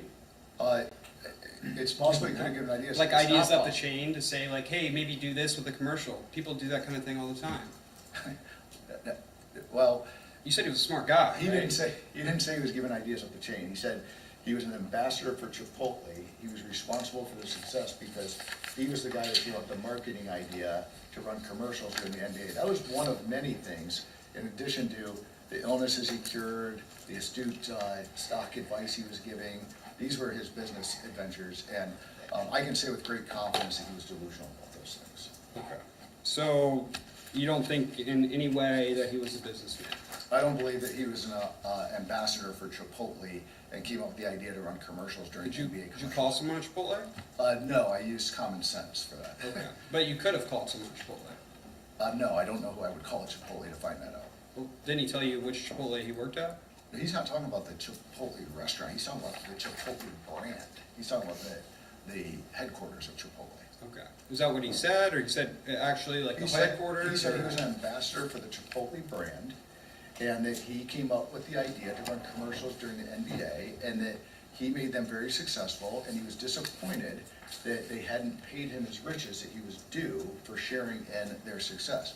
That was one of about 30 wild, delusional business ideas that he claimed to be responsible for. Okay. And you were saying that you would expect him to go to Chipotle to, commit these crimes that he committed at KDC because he was so mad about being fired, right? I don't know that I said I would expect him to do that. What I said, or what I meant to testify to, is that if in fact the theory was that he had a grievance at work because he suspected he was going to be terminated, we kind of tested that theory. Chipotle had fired him a couple weeks earlier. Are you sure about that? That's my understanding of all the information I have. Okay. Or at the very least, he believed he had been terminated. So again, like taking everything he says at face value. Not taking that, that's not true, and I think you know that's not true. I didn't take everything he said at face value. In fact, I testified a lot today about how I tried to get data before he told me things, tried to get data after he told me things, reviewed thousands of pages of records that you provided to me, hours and hours of videos, and I looked for a convergence of information. Okay, but you're not sure if he got fired or if he quit Chipotle. I can tell you what he claims and what he believed. No, but I'm saying like you being sure, like No, I can only tell you what I'm sure of he believed, what he told me, was that he believed he had been wrongfully terminated and that the mafia was doing that so that he couldn't become successful. And that the manager at his Chipotle store was a part of the mafia and the niece of President Donald Trump. So he wasn't And I didn't getting, verify that, but I don't think it was true. you don't think, you didn't verify that? It's possible that the Chipotle manager in Columbus is the niece of Donald Trump, but I went under the assumption that she is not. Okay. But the whole firing versus not getting fired thing seems kind of important to your analysis? Because if I quit a job, you wouldn't expect me to go back and, shoot up the place, but if I get fired, that might, give me some type of anger or frustration such that you would go there and do those things. I think you're missing the point. It's not whether he was factually terminated. He believed that he had been wrongfully terminated and that they had taken a lot of his riches that he should have gotten because of the great idea he came up with to run commercials during NBA games, and that the reason this was happening is because his manager was a part of the mafia. So if he was going to go into work and shoot up the place because of a grievance, he had that grievance with Chipotle and did not do that. But was he getting hours at Chipotle anymore, from your knowledge, on February 4th, 2025? My understanding from him is that he wasn't working there anymore because they sent him an email saying, thank you for your service, and Okay. I believe he had been terminated. So, but he was still getting hours at KDC 1. Of course. So there's an opportunity there. Whereas Chipotle is not going there every day like he used to, but KDC 1, he is going there Monday through Friday, right? He was because he was working, but I think he could have gone to Chipotle whether he was getting hours or not. No, but he was there. He was there. Like, he was getting the hours to go there. Sure. But Chipotle, he was not. He, in his mind, had been terminated, correct? So like an opportunity. No, that, he still had the opportunity to go to Chipotle and shoot it up if he wanted to. He did not do that. Okay.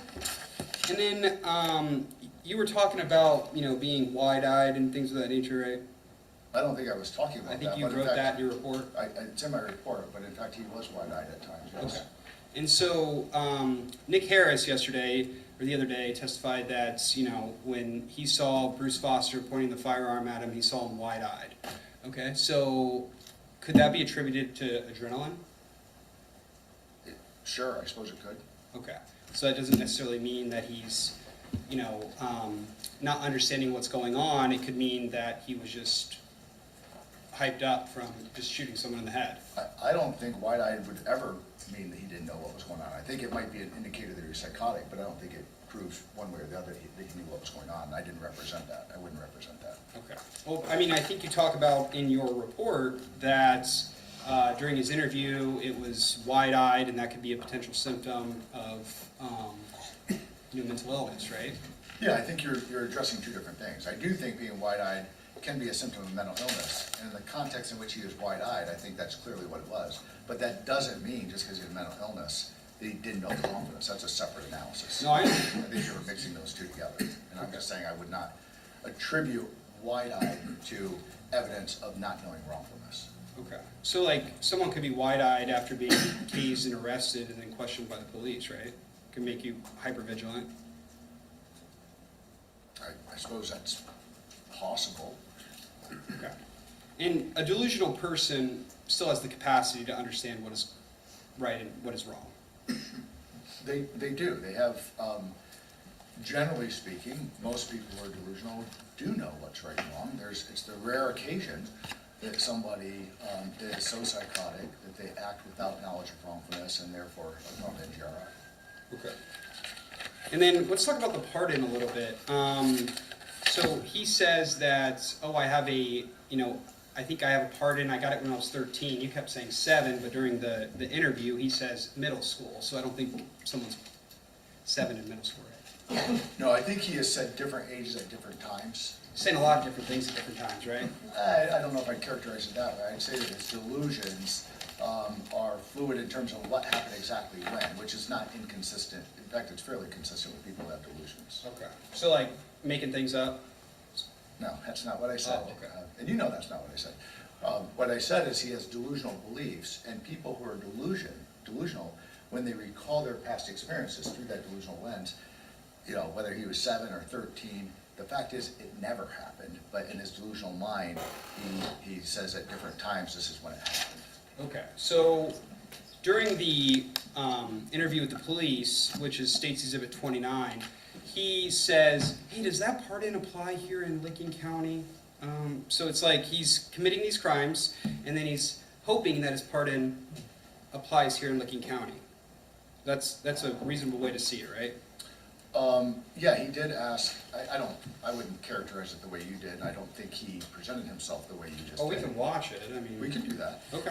I'm pretty sure it'll be different than what you just presented. Okay. You wanna watch it and get a little, If it matters that he didn't present the way you just did, then I think the video will show that. If it doesn't matter, then I'm pretty confident on how he presented it. I've watched it several times. I'll show Okay. you that. but you'd have to commit a crime to, be able to use that pardon. Yes, Your Honor, that's a legal definition. That's what he said. He wanted to, he thought he had a legal He's justification. explaining this delusion that Mr. Foster has.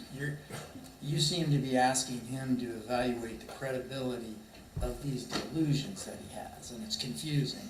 So, I'm gonna sustain the objection with regard to the form of the question. You may ask your next question. So, a pardon that has a particular meaning. Did you ask what Mr. Foster meant by pardon?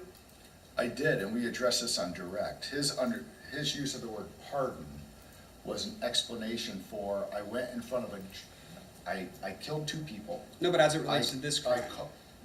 That's what I'm talking about. So you have to understand where he came up with this. He killed two people. He called the police. They were dirty. They were part of the mafia.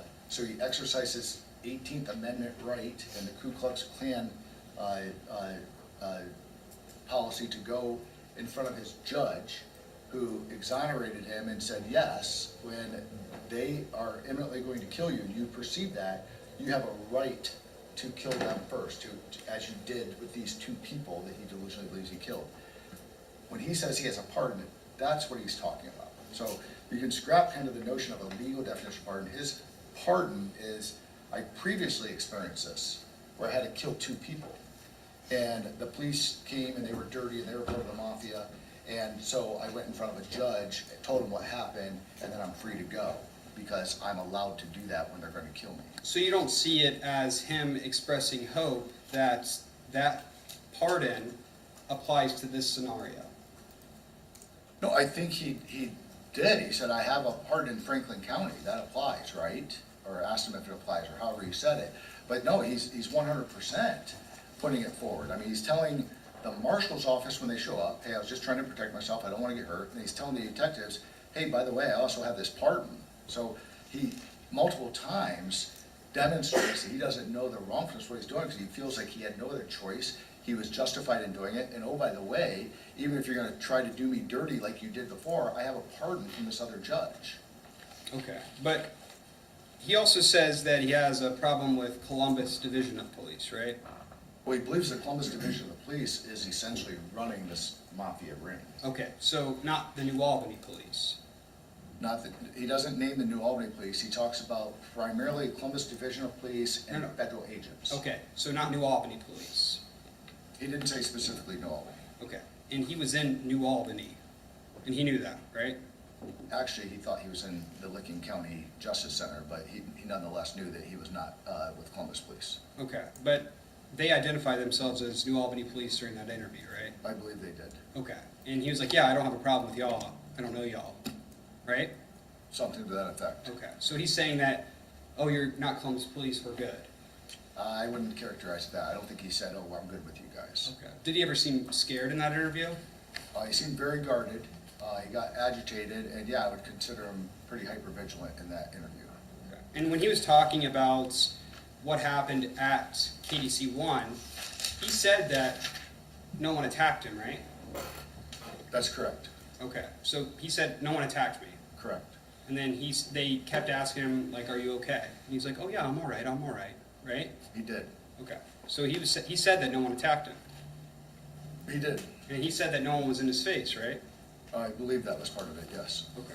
So how is it imminent in his mind if no one's attacking him and no one's in his face? Because he was delusional and thought he was going to be hung by the end of his shift if he didn't kill them first. But he never told you that. he told me that he was going to be killed, that he felt like he was imminently at risk. From the from the Central Ohio Behavioral Health Records, that's where he said he was gonna be hung, but that's clearly consistent with what he told me at the time of his competency evaluation, when he was still psychotic, that he shouldn't be here, it was self-defense, he was gonna be killed, they'd been plotting to do this for a long time, it was gonna happen that night. Okay, but he also told you that he didn't change his pants, right? He told me that he didn't remember changing his pants, but he knew for sure that he changed his shoes. And then during that same interview, he said that he was frustrated, I believe he did say that. and he said that no one was on his side. I believe he said that as well. Okay, and he said that he doesn't talk to anyone at work, right? Something to that effect. And no one talks to him. That was the essential message, yes. Okay. And so, he then was asked about, the relationship with the mom and things of that nature, right? So like, he was like, she attacked me at my house.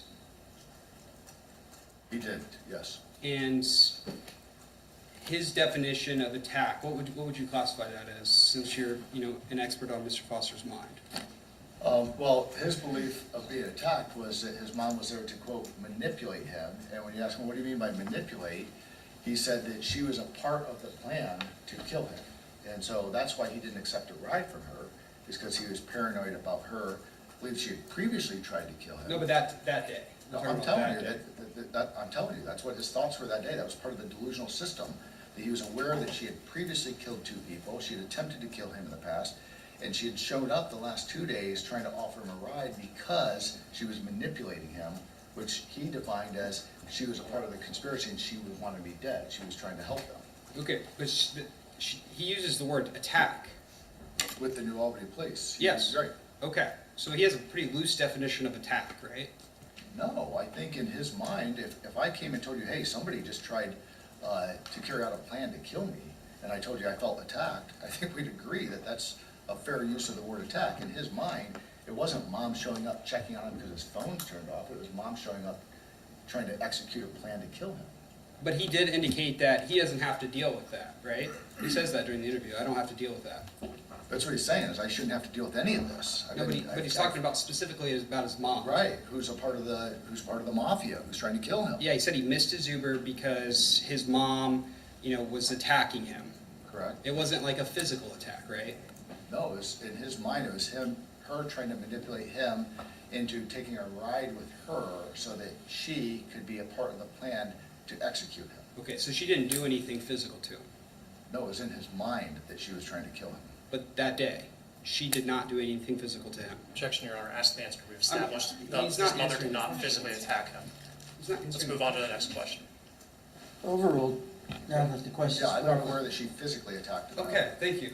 And he said that he did not have to deal with that. And so he just got in the Uber and left. Right? Something along those lines, yes. Okay, he does say that. I don't know if that's exactly what he said. He said something along those lines. Okay, but he said he was able to just leave. Just Correct. buy and then go. That's correct. He said he ordered another Uber, couldn't call because he didn't have a phone, but ordered another Uber and then went to work. Okay, and then he was asked by law enforcement, the New Albany Police Sergeant and Special Agent James Poole from BCI, whether anyone at KDC attacked him in that manner, right? During the interview. I don't think that's a fair representation of what they said. I don't think anyone asked, did they attack you like your mom did? Okay. And if he did, so assume he did say that. Okay. Why couldn't he do the same thing that he did with his mom? Just leave. Well, I addressed that on direct, and I asked him that specifically during my evaluation. And the way delusions work, when you get to a point where you feel like something's imminent, it's gonna happen, you can't just reason your way out of it. So he had been for 4 months carrying a weapon in self-defense because he was paranoid, and now he's seeing things going on, including people talking, including somebody who didn't show up for work a couple days earlier, and he's connecting all these dots, and now believes I'm going to be hung and killed at the end of my shift if I don't get out of here and kill them first. Okay, so I'm still not sure how that answered my question. Why couldn't he do what he did with his mom and just leave? Because he would still be killed. He had no escape. His delusions had gotten to a point where there was no escape. The only option was kill or be killed. And that's why he said he didn't kill other people, because he wouldn't do it unless it got right up to the point where he had no other choice. And so his delusions had peaked to a point where he believed, if I don't kill them, I will be hung to death tonight. But he didn't tell you the hanging. No, he said it in the Central Ohio Behavioral Health Care records to his psychiatrist, who was treating him when he was incompetent to stand trial. Okay. But why wouldn't he tell you that? Well, I suppose maybe if I would have asked a more pointed question, maybe I would have gotten that information. Well, why would you want to I was get that interviewing a pretty information? psychotic person, I was getting the delusional system. What he told the people at COBH is very consistent with what he told me. Even if he didn't tell me I was gonna be hung, he told me he was going to be killed. And then he clarified through their records that it was by hanging. Okay. But why wouldn't you want to ask that question? I think we went over this earlier. I don't know that it's a bad question to ask. I think, when you spend 10+ hours with a guy, who's psychotic, half of that time he's completely psychotic, and you're trying to figure out the whole delusional system, and I think, in fairness to me, I didn't know that he was gonna be hung. I found that out through Central Ohio Behavioral Health Care records. But I did a pretty darn good job, I would say, of developing what his delusional system was relative to what other people figured out. And it took a lot of time. But you were with him for 6 hours and you didn't ask him the most important question. Why did you think that they were going to kill you? How were they going to kill you? I don't think that's the most important question. We've been over this. The issue was whether in his mental state, he knew the wrongfulness of what he was doing, and whether he thought they were gonna stab him, or shoot him, or hang him, or poison him. It doesn't matter. In his delusional mind, he believed he had no other choice but to kill them, or he was going to end up dead at the end of that shift. Okay. But didn't you just say on direct that Nick Harris, he didn't think that he had anything to really do with it? With the No, I didn't say that. I said, plot? he looked over and he saw Nick and Kyle talking, and in his delusional mind, he believed that they were colluding, that this was evidence that it was about to happen, that they were talking. So he went over and he shot Kyle, and then he shot Nick, or chased after and shot Nick. So I didn't say that, what I addressed was Dr. O'Donnell's report, who said she thought Nick was just shot because he was a bystander in proximity. And my clarification on direct was that's clearly not the case. He walked by many people that were in much closer proximity. He shot Kyle because Kyle was a ringleader. He shot Nick because Kyle and Nick had been talking, because they were working side by side that night. And in his delusional mind, he reasoned that the fix was in, that they were collaborating and colluding to kill him. Okay. Where's from his perspective, he can chase after people and shoot them down when they're not coming at him? Like, he didn't think that that guy that was running away was coming at him, right? No, he believed he was gonna hang him in a short While he period was of time. running away after he just got shot? No, in his delusional mind, he believed if these guys don't end up dead first, I'm dead tonight. Okay. But the guy running away, he thought he was gonna hang him right then, when he's running away, already He thought shot him? he thought he was a part of the group of people that were going to hang him that night. Okay. If After he did not kill them first. he already shot a dude in the head and then shot that same Nick Harris in the arm, and then that guy's running away, he thought he was still gonna get killed? Yes, Okay. absolutely. Then And he why, thought there were other people involved, and he went and hunted them down next. okay. And did you ask him, like, why he didn't go out the same exit and just leave forever, I did. that Nick Harris went out? What did he say about I that? addressed that in my report, and I said it on direct, that his belief was he wasn't going to be able to escape it. He was hearing voices saying, you have no other choice. His delusions had peaked to the point that he thought the only option was, I'm gonna die, or they're gonna die, and I have permission from a judge from age 7 or 13 or whatever it was, that when it gets to this point, I'm allowed to kill them because I don't have to sit back and be killed myself. Okay. On page 21 of 90 on your report, I think you have your report up there, right?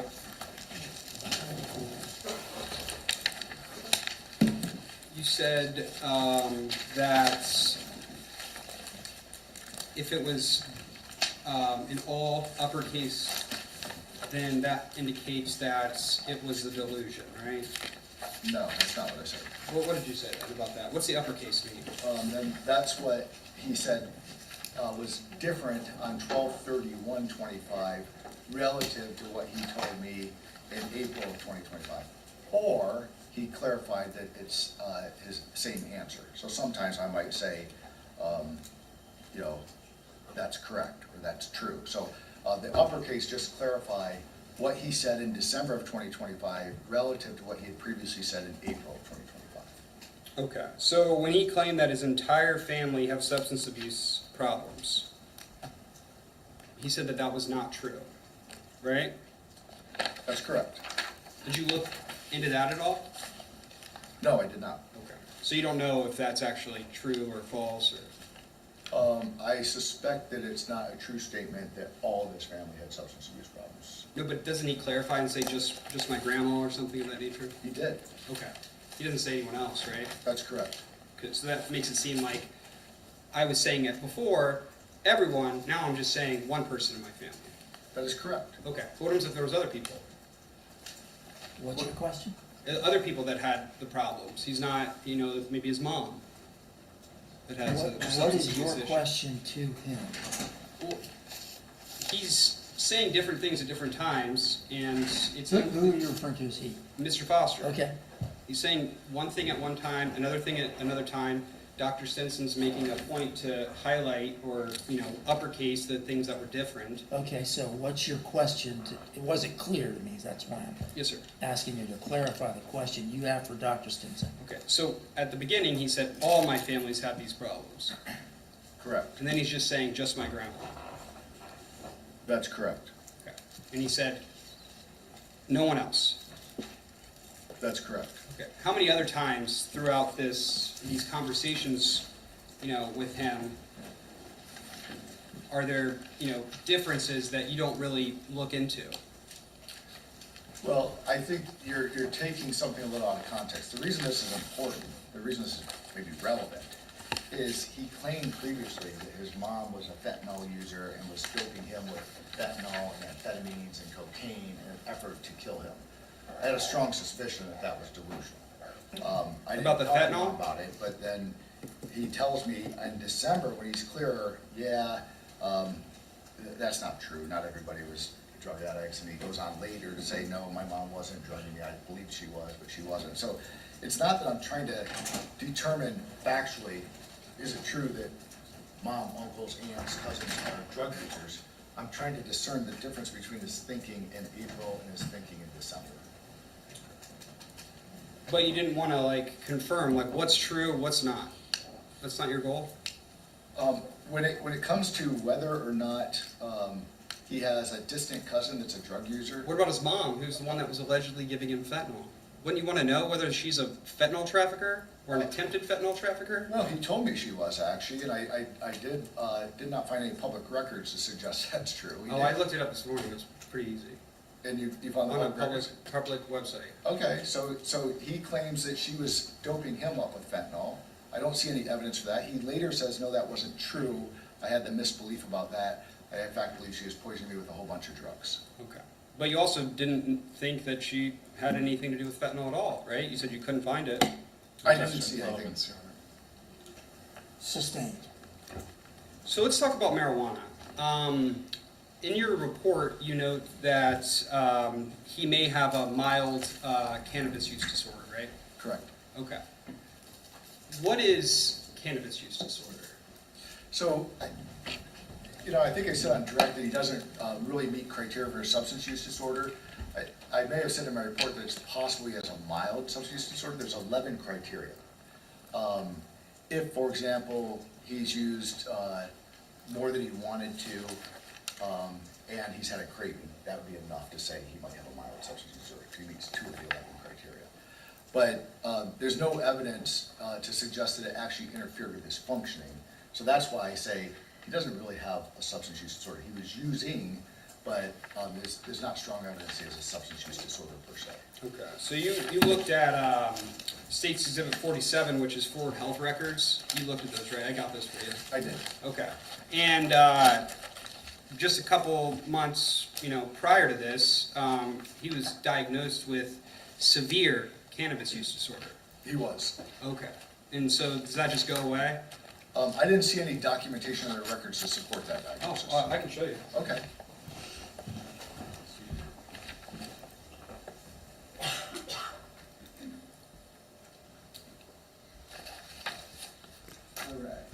Showing you State Exhibit 47. Yeah, This is from that Forward Health. correct.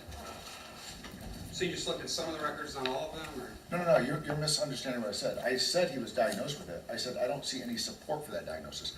Show me where it shows that he met 5 or 6 of the 11 criteria, which is what's required in order to make that diagnosis. Okay, what are those criteria? You want all 11 of them? Sure. I'll do the best I can without a diagnostic book in front of me. We'll see how good I do on a pop quiz. All right. Okay, I'm gonna object on relevance. If it's a question specific to the discovery packet that had to do with the evaluation, it makes sense if we're gonna go down the rabbit hole of looking into anything that could have happened. He's indicated that he doesn't believe that there was a severe cannabis use disorder. There's documentation that says something different. Response? I mean, he just said that he has seen nothing to, You have records to show him to yeah, I mean, we can. confront him with what he just said, which was, I didn't see any support for the diagnosis. He's acknowledged the diagnosis. Okay. If you're trying to impeach him with the fact that there are records to support the diagnosis, you can do that. Okay. Okay, next question. Sustained as to the form of the question.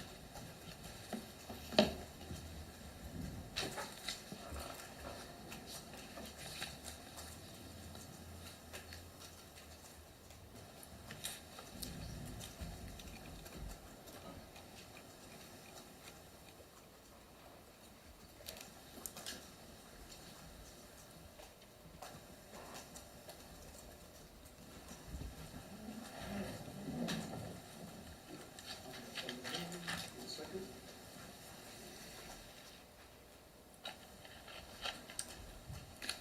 Okay. So you said you reviewed, his Forward Health records.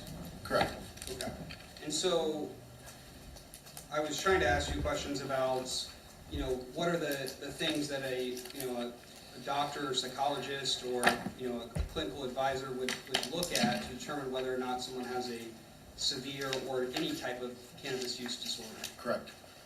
Okay. So can you name those? Objection, Your Honor. So, Sustained, it's the same question you just tried to ask. well, I mean, You're showing how some are records. we Go gonna ahead. know what's on the list if we don't know what the criteria they're looking for? So like news records talk about using cannabis within the last year, not being able to live without it. You can ask him questions about the records you provided him with. Okay, that's what I was trying Or to if you figure out. got a DSM, what, 5 now? 5 TR. 5 TR, you can show him that too. He just said, I probably can't name all 11 off the top of my head. Okay, So, next question. so did Mr. Foster use cannabis for at least a year? He did. Okay, and is that on the list? It is not. It's not on the, one of the criteria for cannabis use disorder? It is not. Okay. You need 2 of the symptoms plus that, right? Correct. And then your cannabis use disorder. Mild. Mild, okay. And how many? 2 to 3. 2 to 3 for mild. How many for moderate? I believe it's 4 to 5. Okay. And then what about for severe? 6 or more. 6 or more, okay. And you noted 3 to 5? I would have probably guessed 2 to 3. 2 to 3? Because I floated the idea of possible mild. Okay. And what did you notice? I'd have to look at my records. Like I said, I didn't really believe he had a substance use disorder. I think what I was saying is possible mild use disorder if we conclude that, he developed, tolerance, for example. Or he used more than he wanted to on a particular occasion. I'd have to look at my report to know exactly what diagnostic criteria I was identifying. Okay. And what about an odor of, marijuana? Is that something that you would, take into consideration to determine whether someone recently used marijuana? Sure, you could consider whether they smell of marijuana.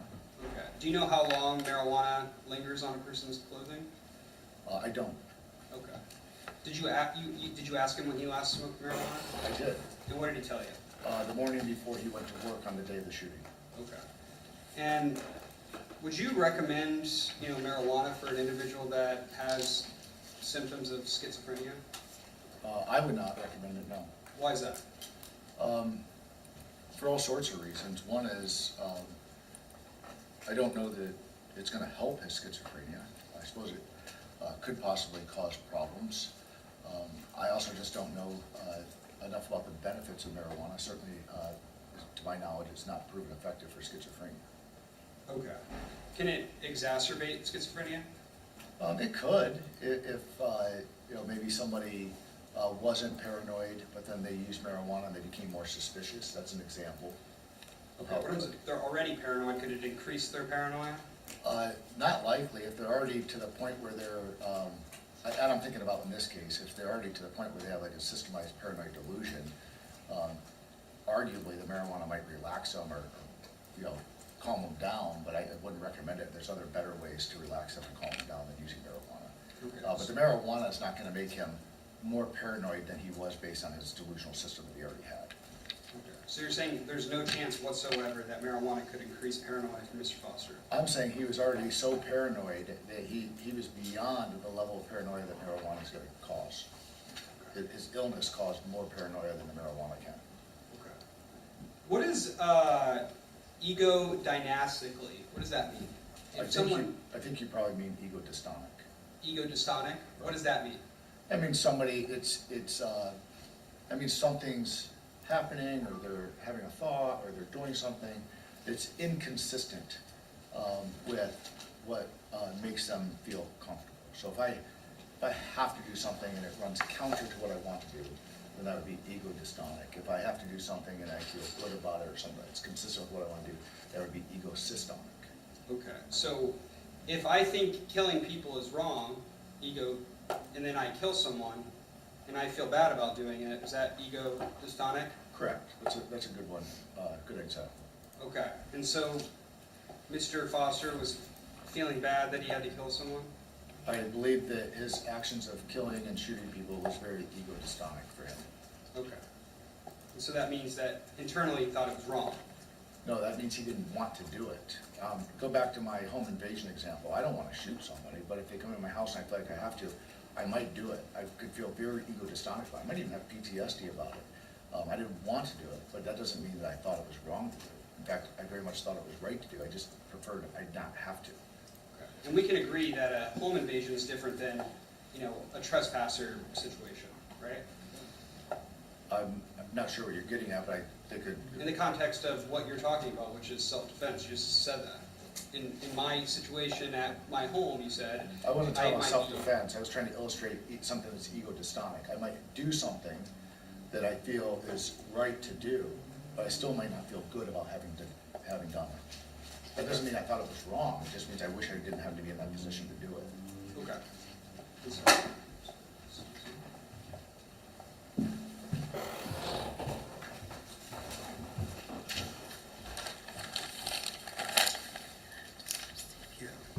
So, Dr. Stenson, in your report, do you have that in front of you? I do. Okay, let's talk a little bit about that. So you have a footnote, let me pull up the page. All right. I just have it. 1 second.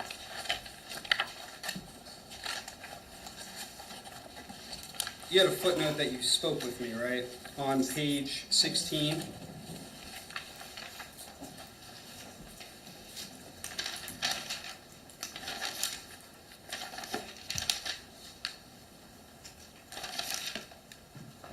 Um, 16, collateral interviews, number 2.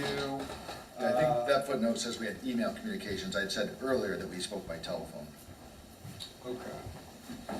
So upon giving my initial feedback to Prosecutor McCoy on 113, he inquired as to whether I talked to Dr. Tilley. You're saying I put that in the email? Or Where are you at? I told you, collateral interviews, Mhm. where it says 1, I spoke by telephone. Yes. Footnote 2, we also had various emails.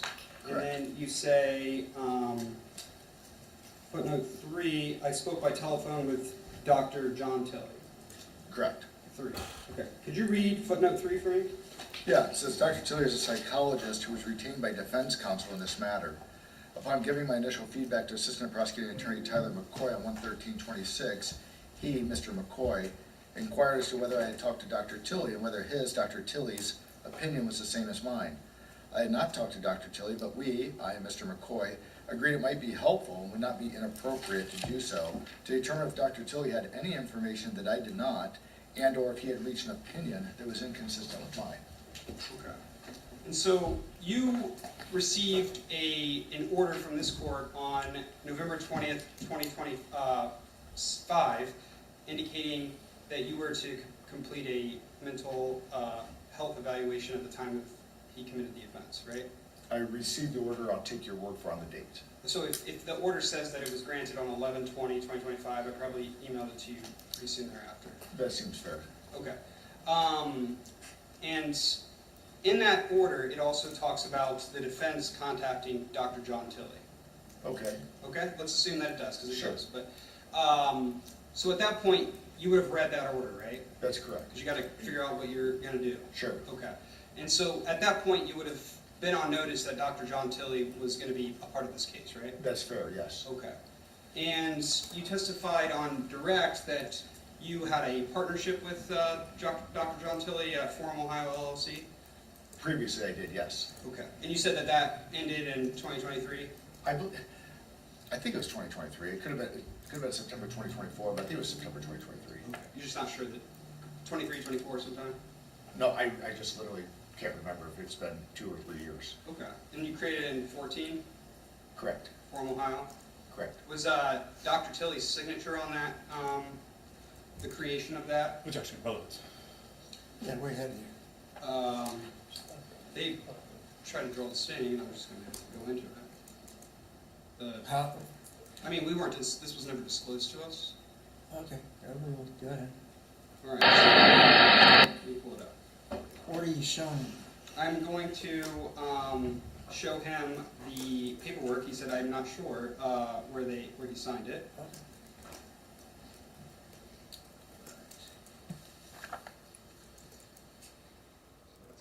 One second. All right, so I'm showing you what's been marked as States Exhibit 40. So Okay. this is, I got this from the Secretary of State's website. Okay? Sure, And so this is for Forum Ohio LLC, correct? correct, Okay. And so it has your name as the agent? correct, Okay, so Bob Stenson here, right? correct. All right. Whose name is on this? What you're putting in front of me? Yes, Mine and John's. you're in John's, okay. So this is when you created the LLC. Both of you signed it, Correct. okay. And did you tell me about that? No, I did not. I don't believe I mentioned that to you. Okay. Wouldn't you think that's something important to tell someone, that you're a client? Objection. He got appointed to evaluate this at the prosecutor's request, correct? Yeah, but he never disclosed to us that they were, Does he have some Partners. duty to? I mean, it seems like there's an air of impropriety from our perspective, yes, sir. Overruled, go ahead. What was your question? Did you disclose this to us? No, to clarify, I didn't know that Dr. Tilley was involved in this case until well after I'd been involved and did my competency evaluation. You're talking about the sanity order where they mentioned Dr. Tilley. I would have had no way, A, to know that he was involved in the case early on, and B, even had I don't see a conflict of interest or any reason why I would tell you that, you know, I used to be in business with him several years ago. Okay. So, this is from January 29th, 2026, this is about us, okay? This is from Forum Ohio's website. Okay, It says, Dr. Bob Stenson, managing partner. And correct. it says, Dr. John Tilley, partner. This is from January of 2026, when I found this. Okay, Okay? And then I was looking the other day, showing you States Exhibit 41B. It says Dr. Bob Stenson, managing partner, and then no Dr. Tilley and partner anymore. Now Dr. Tilley's under staff.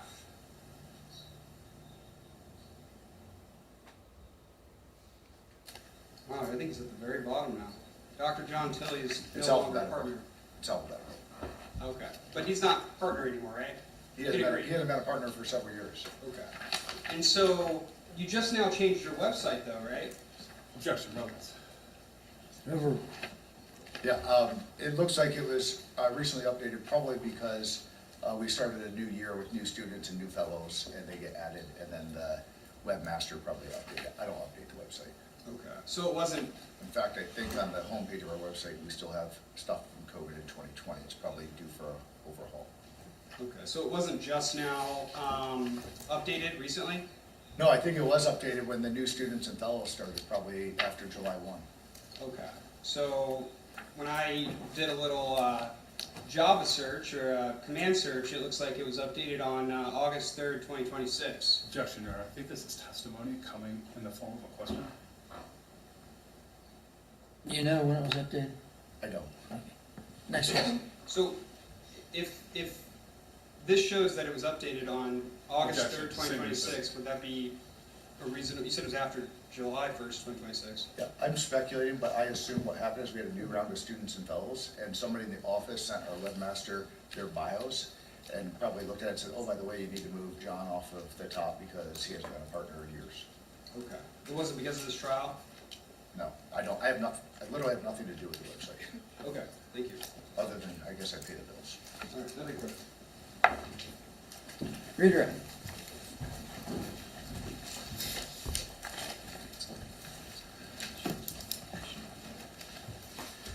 We'll just kind of start, Dr. Stinson, where we just left off, this Forum Ohio, these questions about Forum Ohio LLC.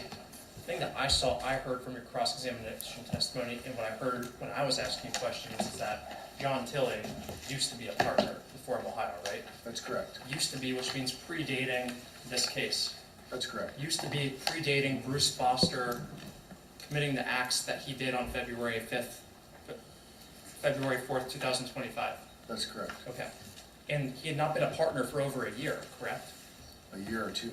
You still maintained a business relationship, correct? We do. He's still a colleague of yours, right? I'll say this, he's a colleague and I consider him a friend.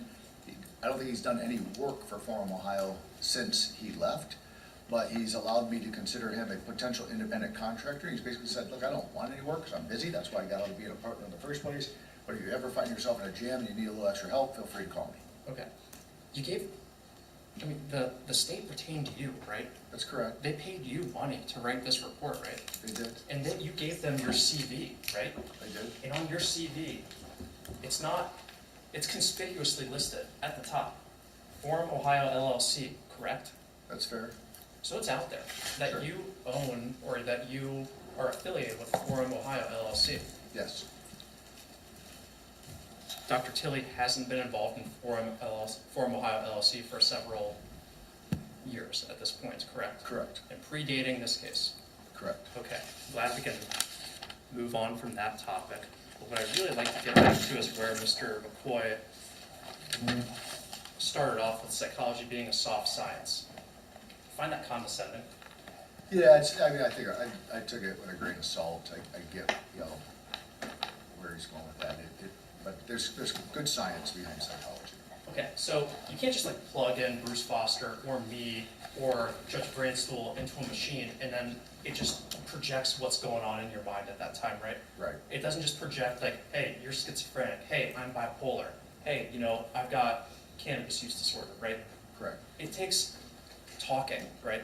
Sure. It takes training, it takes experience, correct? It does. And you have a lot of training and experience, right? Fair. You spent 15 years at Twin Valley, which is now Central Ohio Behavioral Health, right? That's correct. Dealing with people who are psychotic, right? Yes. People that are still there since you were employed there, right? Correct. I want to talk to this issue about clothing and the inconsistency, because it is an inconsistency about whether Mr. Foster changed his pants in the back of an Uber, okay? So part of your duty in this evaluation is to kind of put reality to the side, but put yourself, look at things through the lens of Mr. Foster, correct? That's part of what I have to do, yes. Okay. And understanding that, would that change your conclusion in this case that Mr. Foster did not have knowledge of the wrongfulness of his conduct? No, and that's the point I'm trying to make, is I'm willing to entertain both hypotheses, that he did change his clothes in the Uber, or that he didn't change his clothes in the Uber. I don't think it changes the analysis of whether he knew the wrongfulness. Because the implication is, well, if he changed his clothes, maybe he was trying to, avoid identification, avoid detection. but the data as a whole doesn't really support that hypothesis. In those clothes, when you reviewed the arrest records, and, I'm sorry, you reviewed records relating to what was found at Mr. Foster's residence when he was arrested, correct? Correct. Was his clothing found there? They were. Was the clothing that Mr. McCoy mentioned to you on his cross-examination found at his residence? That's my understanding, yes. Was it in the trash can? No, Was it in the garbage disposal? no, Was it in some place where it indicated to you that someone was trying to destroy or conceal evidence? no, Out in the open? correct. And again, when you're doing this evaluation, and, this is why I asked you to explain this delusional framework, because for people like me that aren't psychologists, it's really hard to divorce reality from delusion. So, are you taking everything that Mr. Foster tells you as true? No, of course not. Okay, so how do you, as a psychologist, and you're preparing these type of reports, whether it's a competency report or a sanity report, how do you reconcile the two, and how do you still render a valid and reliable opinion about someone's mental state, understanding that what they might be telling you might be total nonsense? Yeah, I mean, in the end, it's about convergence of data. And when I teach on this, I say, it's kind of like lawyer work, I think. The ones who are the best are the ones who put in the work. And so if you're willing to get all the records, review them, actually spend the time digesting them, you're willing to kind of do a lengthy interview when it's needed, sort everything out, and look at convergence of evidence, those are the ones that tend to rise to the top as, okay, I understand where they came from and what they have. So this case is no different. It's convergence. It's, on any given case, you could pull out a single data point and say, oh, this seems inconsistent. But that's not our job. I mean, I get that could be a lawyer's job, but our job is to not cherry pick a single isolated fact and say, oh, this could be argued the other way. You entertain that possibility, but then you have to take the convergence of all the data and say, does this make sense? Is this, if I'm trying to understand what his mental state was, what he was thinking, feeling, doing, why he was doing it, you look for convergence of data, and that was what I endeavored to do here. Dr. Stinson, that night in Bruce Foster's mind, February 4th, 2025, was different than any other day in his life, correct? Of course, That's a date where he thought it was the end, correct? that's correct. He had to kill, I'm sorry, I'm leading you. Is it your opinion, based on based on what Mr. Foster told you, that he had to kill or be killed? That's exactly correct. So calling his Uber early isn't out of the ordinary, understanding his delusional framework that tonight's the night that he might die. It was out of the ordinary for his behavior, but in the context of his delusions, it makes perfect sense. He had to get out of there early. He was fixing to be killed, and he had to kill them and get out of there before he was dead. So, Dr. Stinson, Mr. Foster's mom is potentially affiliated with this mafia group. Is that your testimony? That was, I don't believe she is. That was Mr. Foster's belief, was that she was a member of the mafia group, and his dad was an affiliated friend of members of the group. Okay, but she's still alive today. Correct. So, was he not imminently at risk of being harmed by her at that time? Is that your opinion? That's my understanding, is his perception was that he wasn't imminently at risk of being harmed at that moment. There are a number of people that he believes are affiliated with the mafia group. And as I said, he went to great lengths to try not to kill them, and saw it as a last resort that he was only justified in doing when he believed it was so imminent that he had to kill them or be killed himself. He didn't kill the people at Chipotle, did he? He did not. Even though they used his marketing idea, and even though they made millions off of his marketing idea that was played in the NBA Finals? Correct.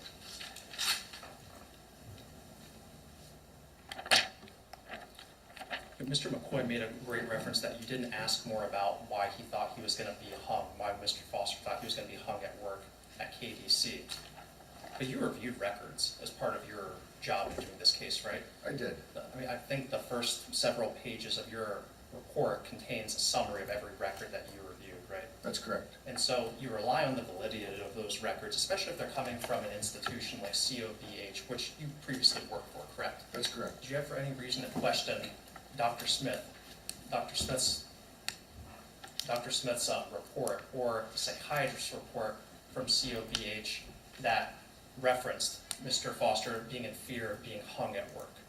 No, I did not have any reason to question. In fact, it was very consistent with what I had heard up to that point.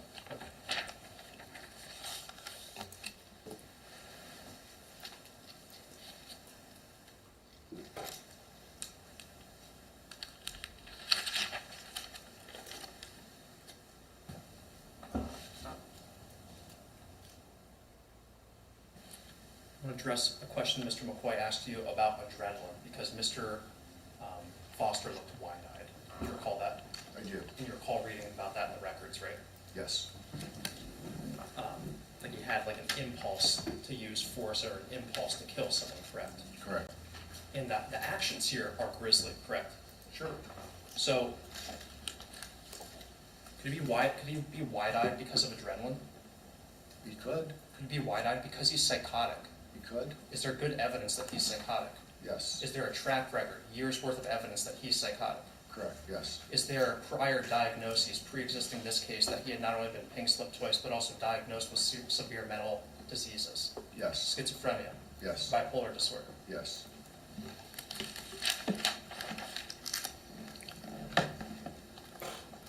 And I want to go back to Chipotle too. There's some conflict in how Mr. Foster's employment relationship ended there, whether he was fired or whether he resigned. Did that change your opinion on anything that you reached here today? No, as I was trying to articulate, what's most important is not what officially happened, but his perception. His perception was that he had been wrongfully terminated by a member of the mafia who was a niece of the president, and they were trying to steal his money and cheat him out of money he had earned by coming up with great marketing ideas for them. So it's his perception that matters. Okay. And you considered his perception. They did. I want to talk to you about differences, inconsistencies between Mr. Foster's account during your competency interview and his sanity interview. And I recall that we talked about this, for the reader's sake of your evaluation, in normal caps, you explained what Mr. Foster thought in his delusional state during your competency, and then you did a parenthetical with all caps to say how he responded to that after he had been, when you did his sanity evaluation. That's correct. Did I butcher that at all, or No, did that? you said it perfectly. Okay, so he's inconsistent because he's taking medication by the time that you're evaluating him for sanity, correct? Yeah, and that was the point, was to illustrate the difference between what he reported when he was psychotic and what he's reporting when he's more stabilized. He still had, frankly, some symptoms, but he was much more stabilized in December. Okay, and he's taking medications, psychotropic medications, right? Correct. Are you aware of the medications that he takes, or that he was taking? I believe at that time he was on Risperdal and Cogen. And what generally, I know you're not a physician, but what's your understanding of those medications in the psychological field? So Risperdal is an antipsychotic, and Cogentin is a medication used to treat the side effects of the antipsychotic. So he gets muscle stiffness or eye twitching, things like that. Okay. I want to talk about marijuana use. Dr. Stinson, do you have any doubt or any concern in your mind that this behavior was in any way substance-induced psychosis? This was not substance-induced psychosis. Okay. I want to talk about forward health. Isn't it true, based on your review of the records, that Mr. Foster voluntarily went to forward health? That's correct. Okay. And he stayed in a recovery house there, or I'm sorry, a recovery house, correct? That is correct. And isn't it true that part of his account to you about wanting to stay there is that he found the routine to be calming and structured? That was part of what he liked about it, yes. Now, when he reported there, he had been thinking delusional for a period of time, correct? He had been, yes. This was after he was pink slipped? Correct. This was after he was diagnosed with schizophrenia and bipolar disorder? That's correct. So his reporting is questionable. He's not a reliable historian at this point. I would agree that when he's psychotic, he's definitely not a reliable historian. Okay. And do you recall Narcan being found in Mr. Foster's apartment? I don't specifically recall that, no.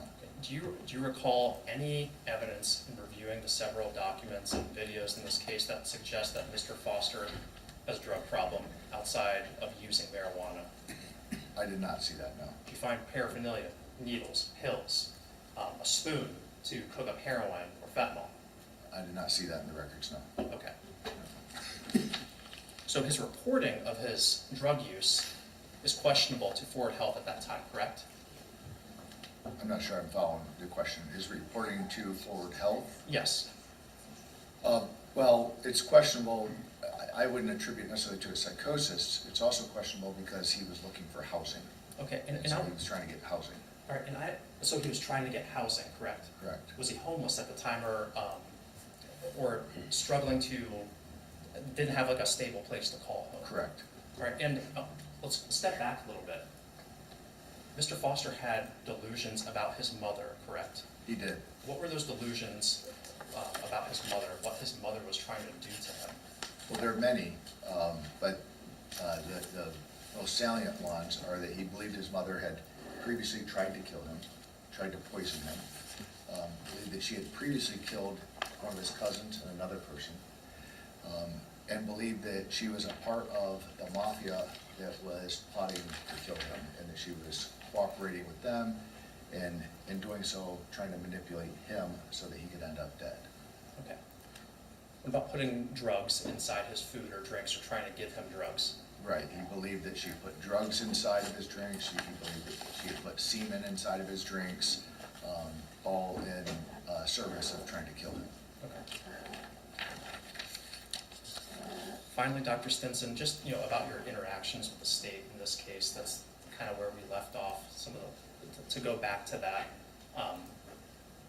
Tell me about, Mr. McCoy brought it up, the email conversations and phone conversations you had. Just explain the nature of those conversations, the back and forth, for the benefit of us. Yeah, so as is my usual practice, if I'm retained by one party, after I'm done with my evaluation, I'll offer them an opportunity to get feedback from me, because I don't know if they're going to want a report or not. I don't know if one's necessarily going to be required, or if it's not, if they want it. So I give them the feedback, and that's what I did in this case, and that initially was by telephone. And then either later, and that was the call where I gave him the feedback that I thought he satisfied the criteria for NGRI, and they asked me to reach out to Dr. Tilley to see if he had a different opinion before I reduced anything to writing, or before I, came to my final conclusions. So I did follow with Dr. Tilley that day, and then either that evening or the next morning, I received a fairly lengthy email from Mr. McCoy, kind of saying, my understanding is this and this and this, and then I gave a fairly lengthy response back saying, I think that you're not summarizing what I said accurately. This is my position, or this is my position, and then responding to certain questions he had. And then invited him in that email to have further conversation if he'd like to. And then we did schedule another phone call that lasted for maybe an hour and 40 minutes, where they, essentially said, here's why, we think maybe, did you consider this? Or, our perspective is that. And we had that long conversation. I explained my position. I heard them and took into consideration what they were saying, and then ultimately had the same opinion that I had when I originally gave them the feedback. In fact, Dr. Stinson, isn't it true that the state at one point tried to characterize your opinion as offering evidence that Mr. Foster knew what he was doing at the time of the offenses charged? Yeah, I think after the initial phone call, that was in the email that I got. I can't remember if they sent it that night or the next morning, but I got it the next morning. And I think part of his summary was, hey, from our phone call, it's my understanding that he basically knew the wrongfulness. And I clarified and said, no, that is certainly not. Let me stop you right there. So you had to send an email back and you had to clarify, no, that's not what I'm saying, right? That's correct. Okay, go on, please. And then I just clarified and said, I'm sorry if I gave you that impression. I tried to be clear that this is my opinion, and here's why. And they had several points like, did you consider this, did you consider that? And most of it, I believe I had considered, and tried to articulate why, even though I considered it, my opinion was what it was. Dr. Stinson, you've been questioned extensively. You've been questioned by the state. You might get another opportunity to be questioned by them. Is there anything that you've heard today that would make you change or amend your opinion about Bruce Foster, whether he knew the wrongfulness of his conduct on February 4th, 2025? No, I feel confident in my opinion. No further questions, Your Honor. Thank you. Reed Cross. Hey, Doctor, you said that he was trying to get housing, so he's not a reliable narrator, and so he might have been trying to get housing when he voluntarily checked into Forward Health? That was part of my understanding, yes. Okay, is that because he'd be malingering his substance abuse issues is what you're trying to get at?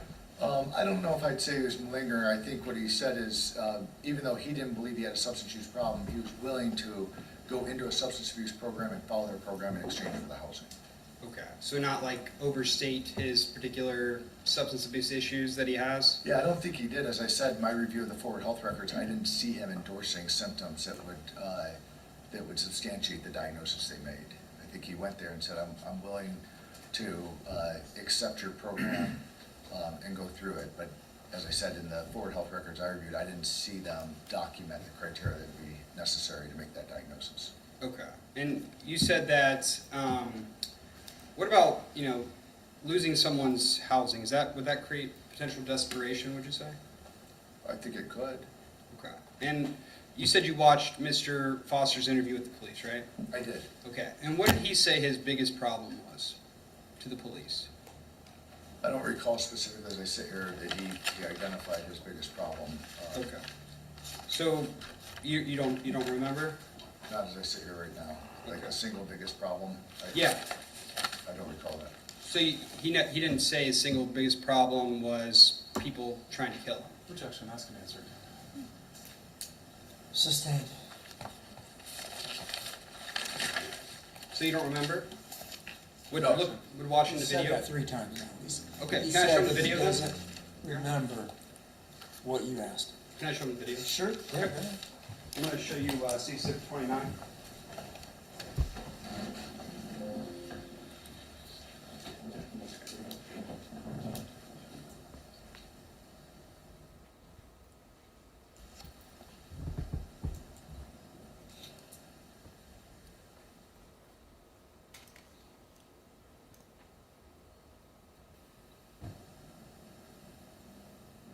Starting at 54.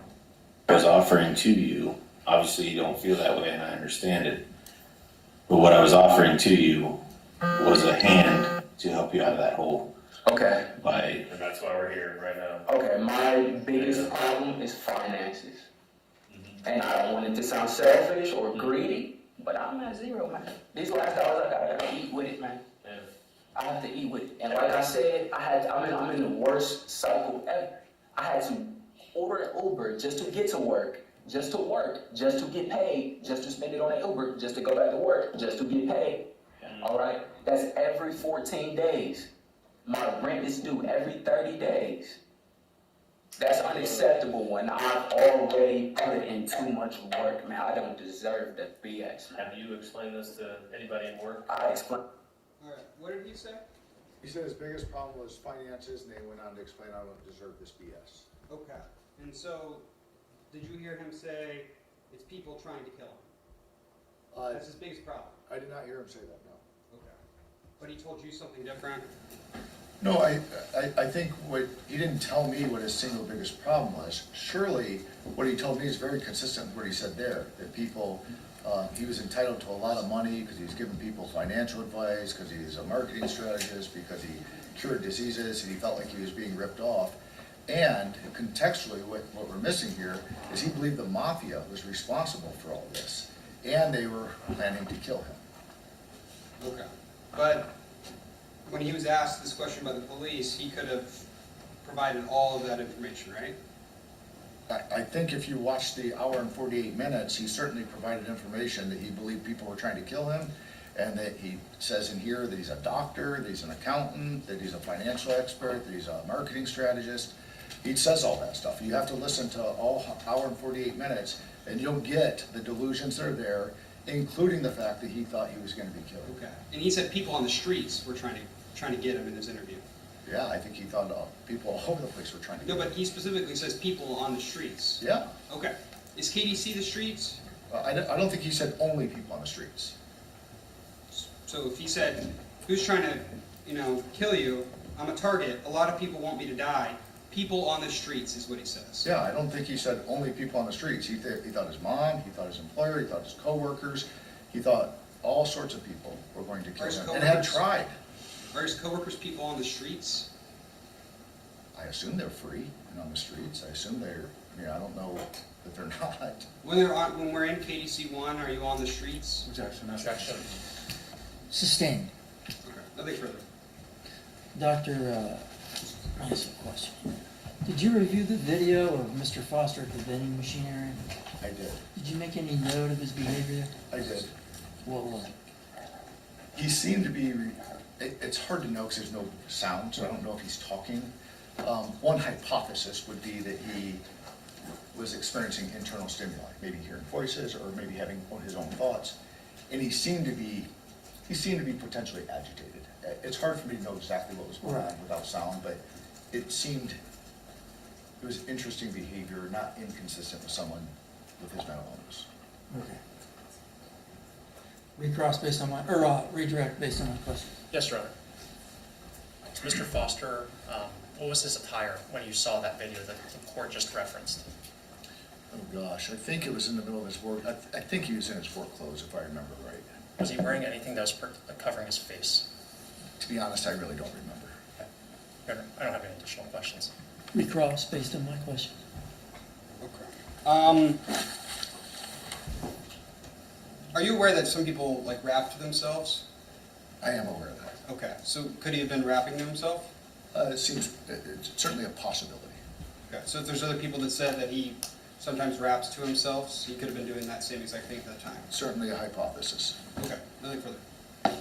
Do you hold these opinions within a reasonable degree of professional certainty? I do. Anything else? No, thank you, Your Honor. There you go. All right, thank you, Doctor. You may step down. Yes, sir.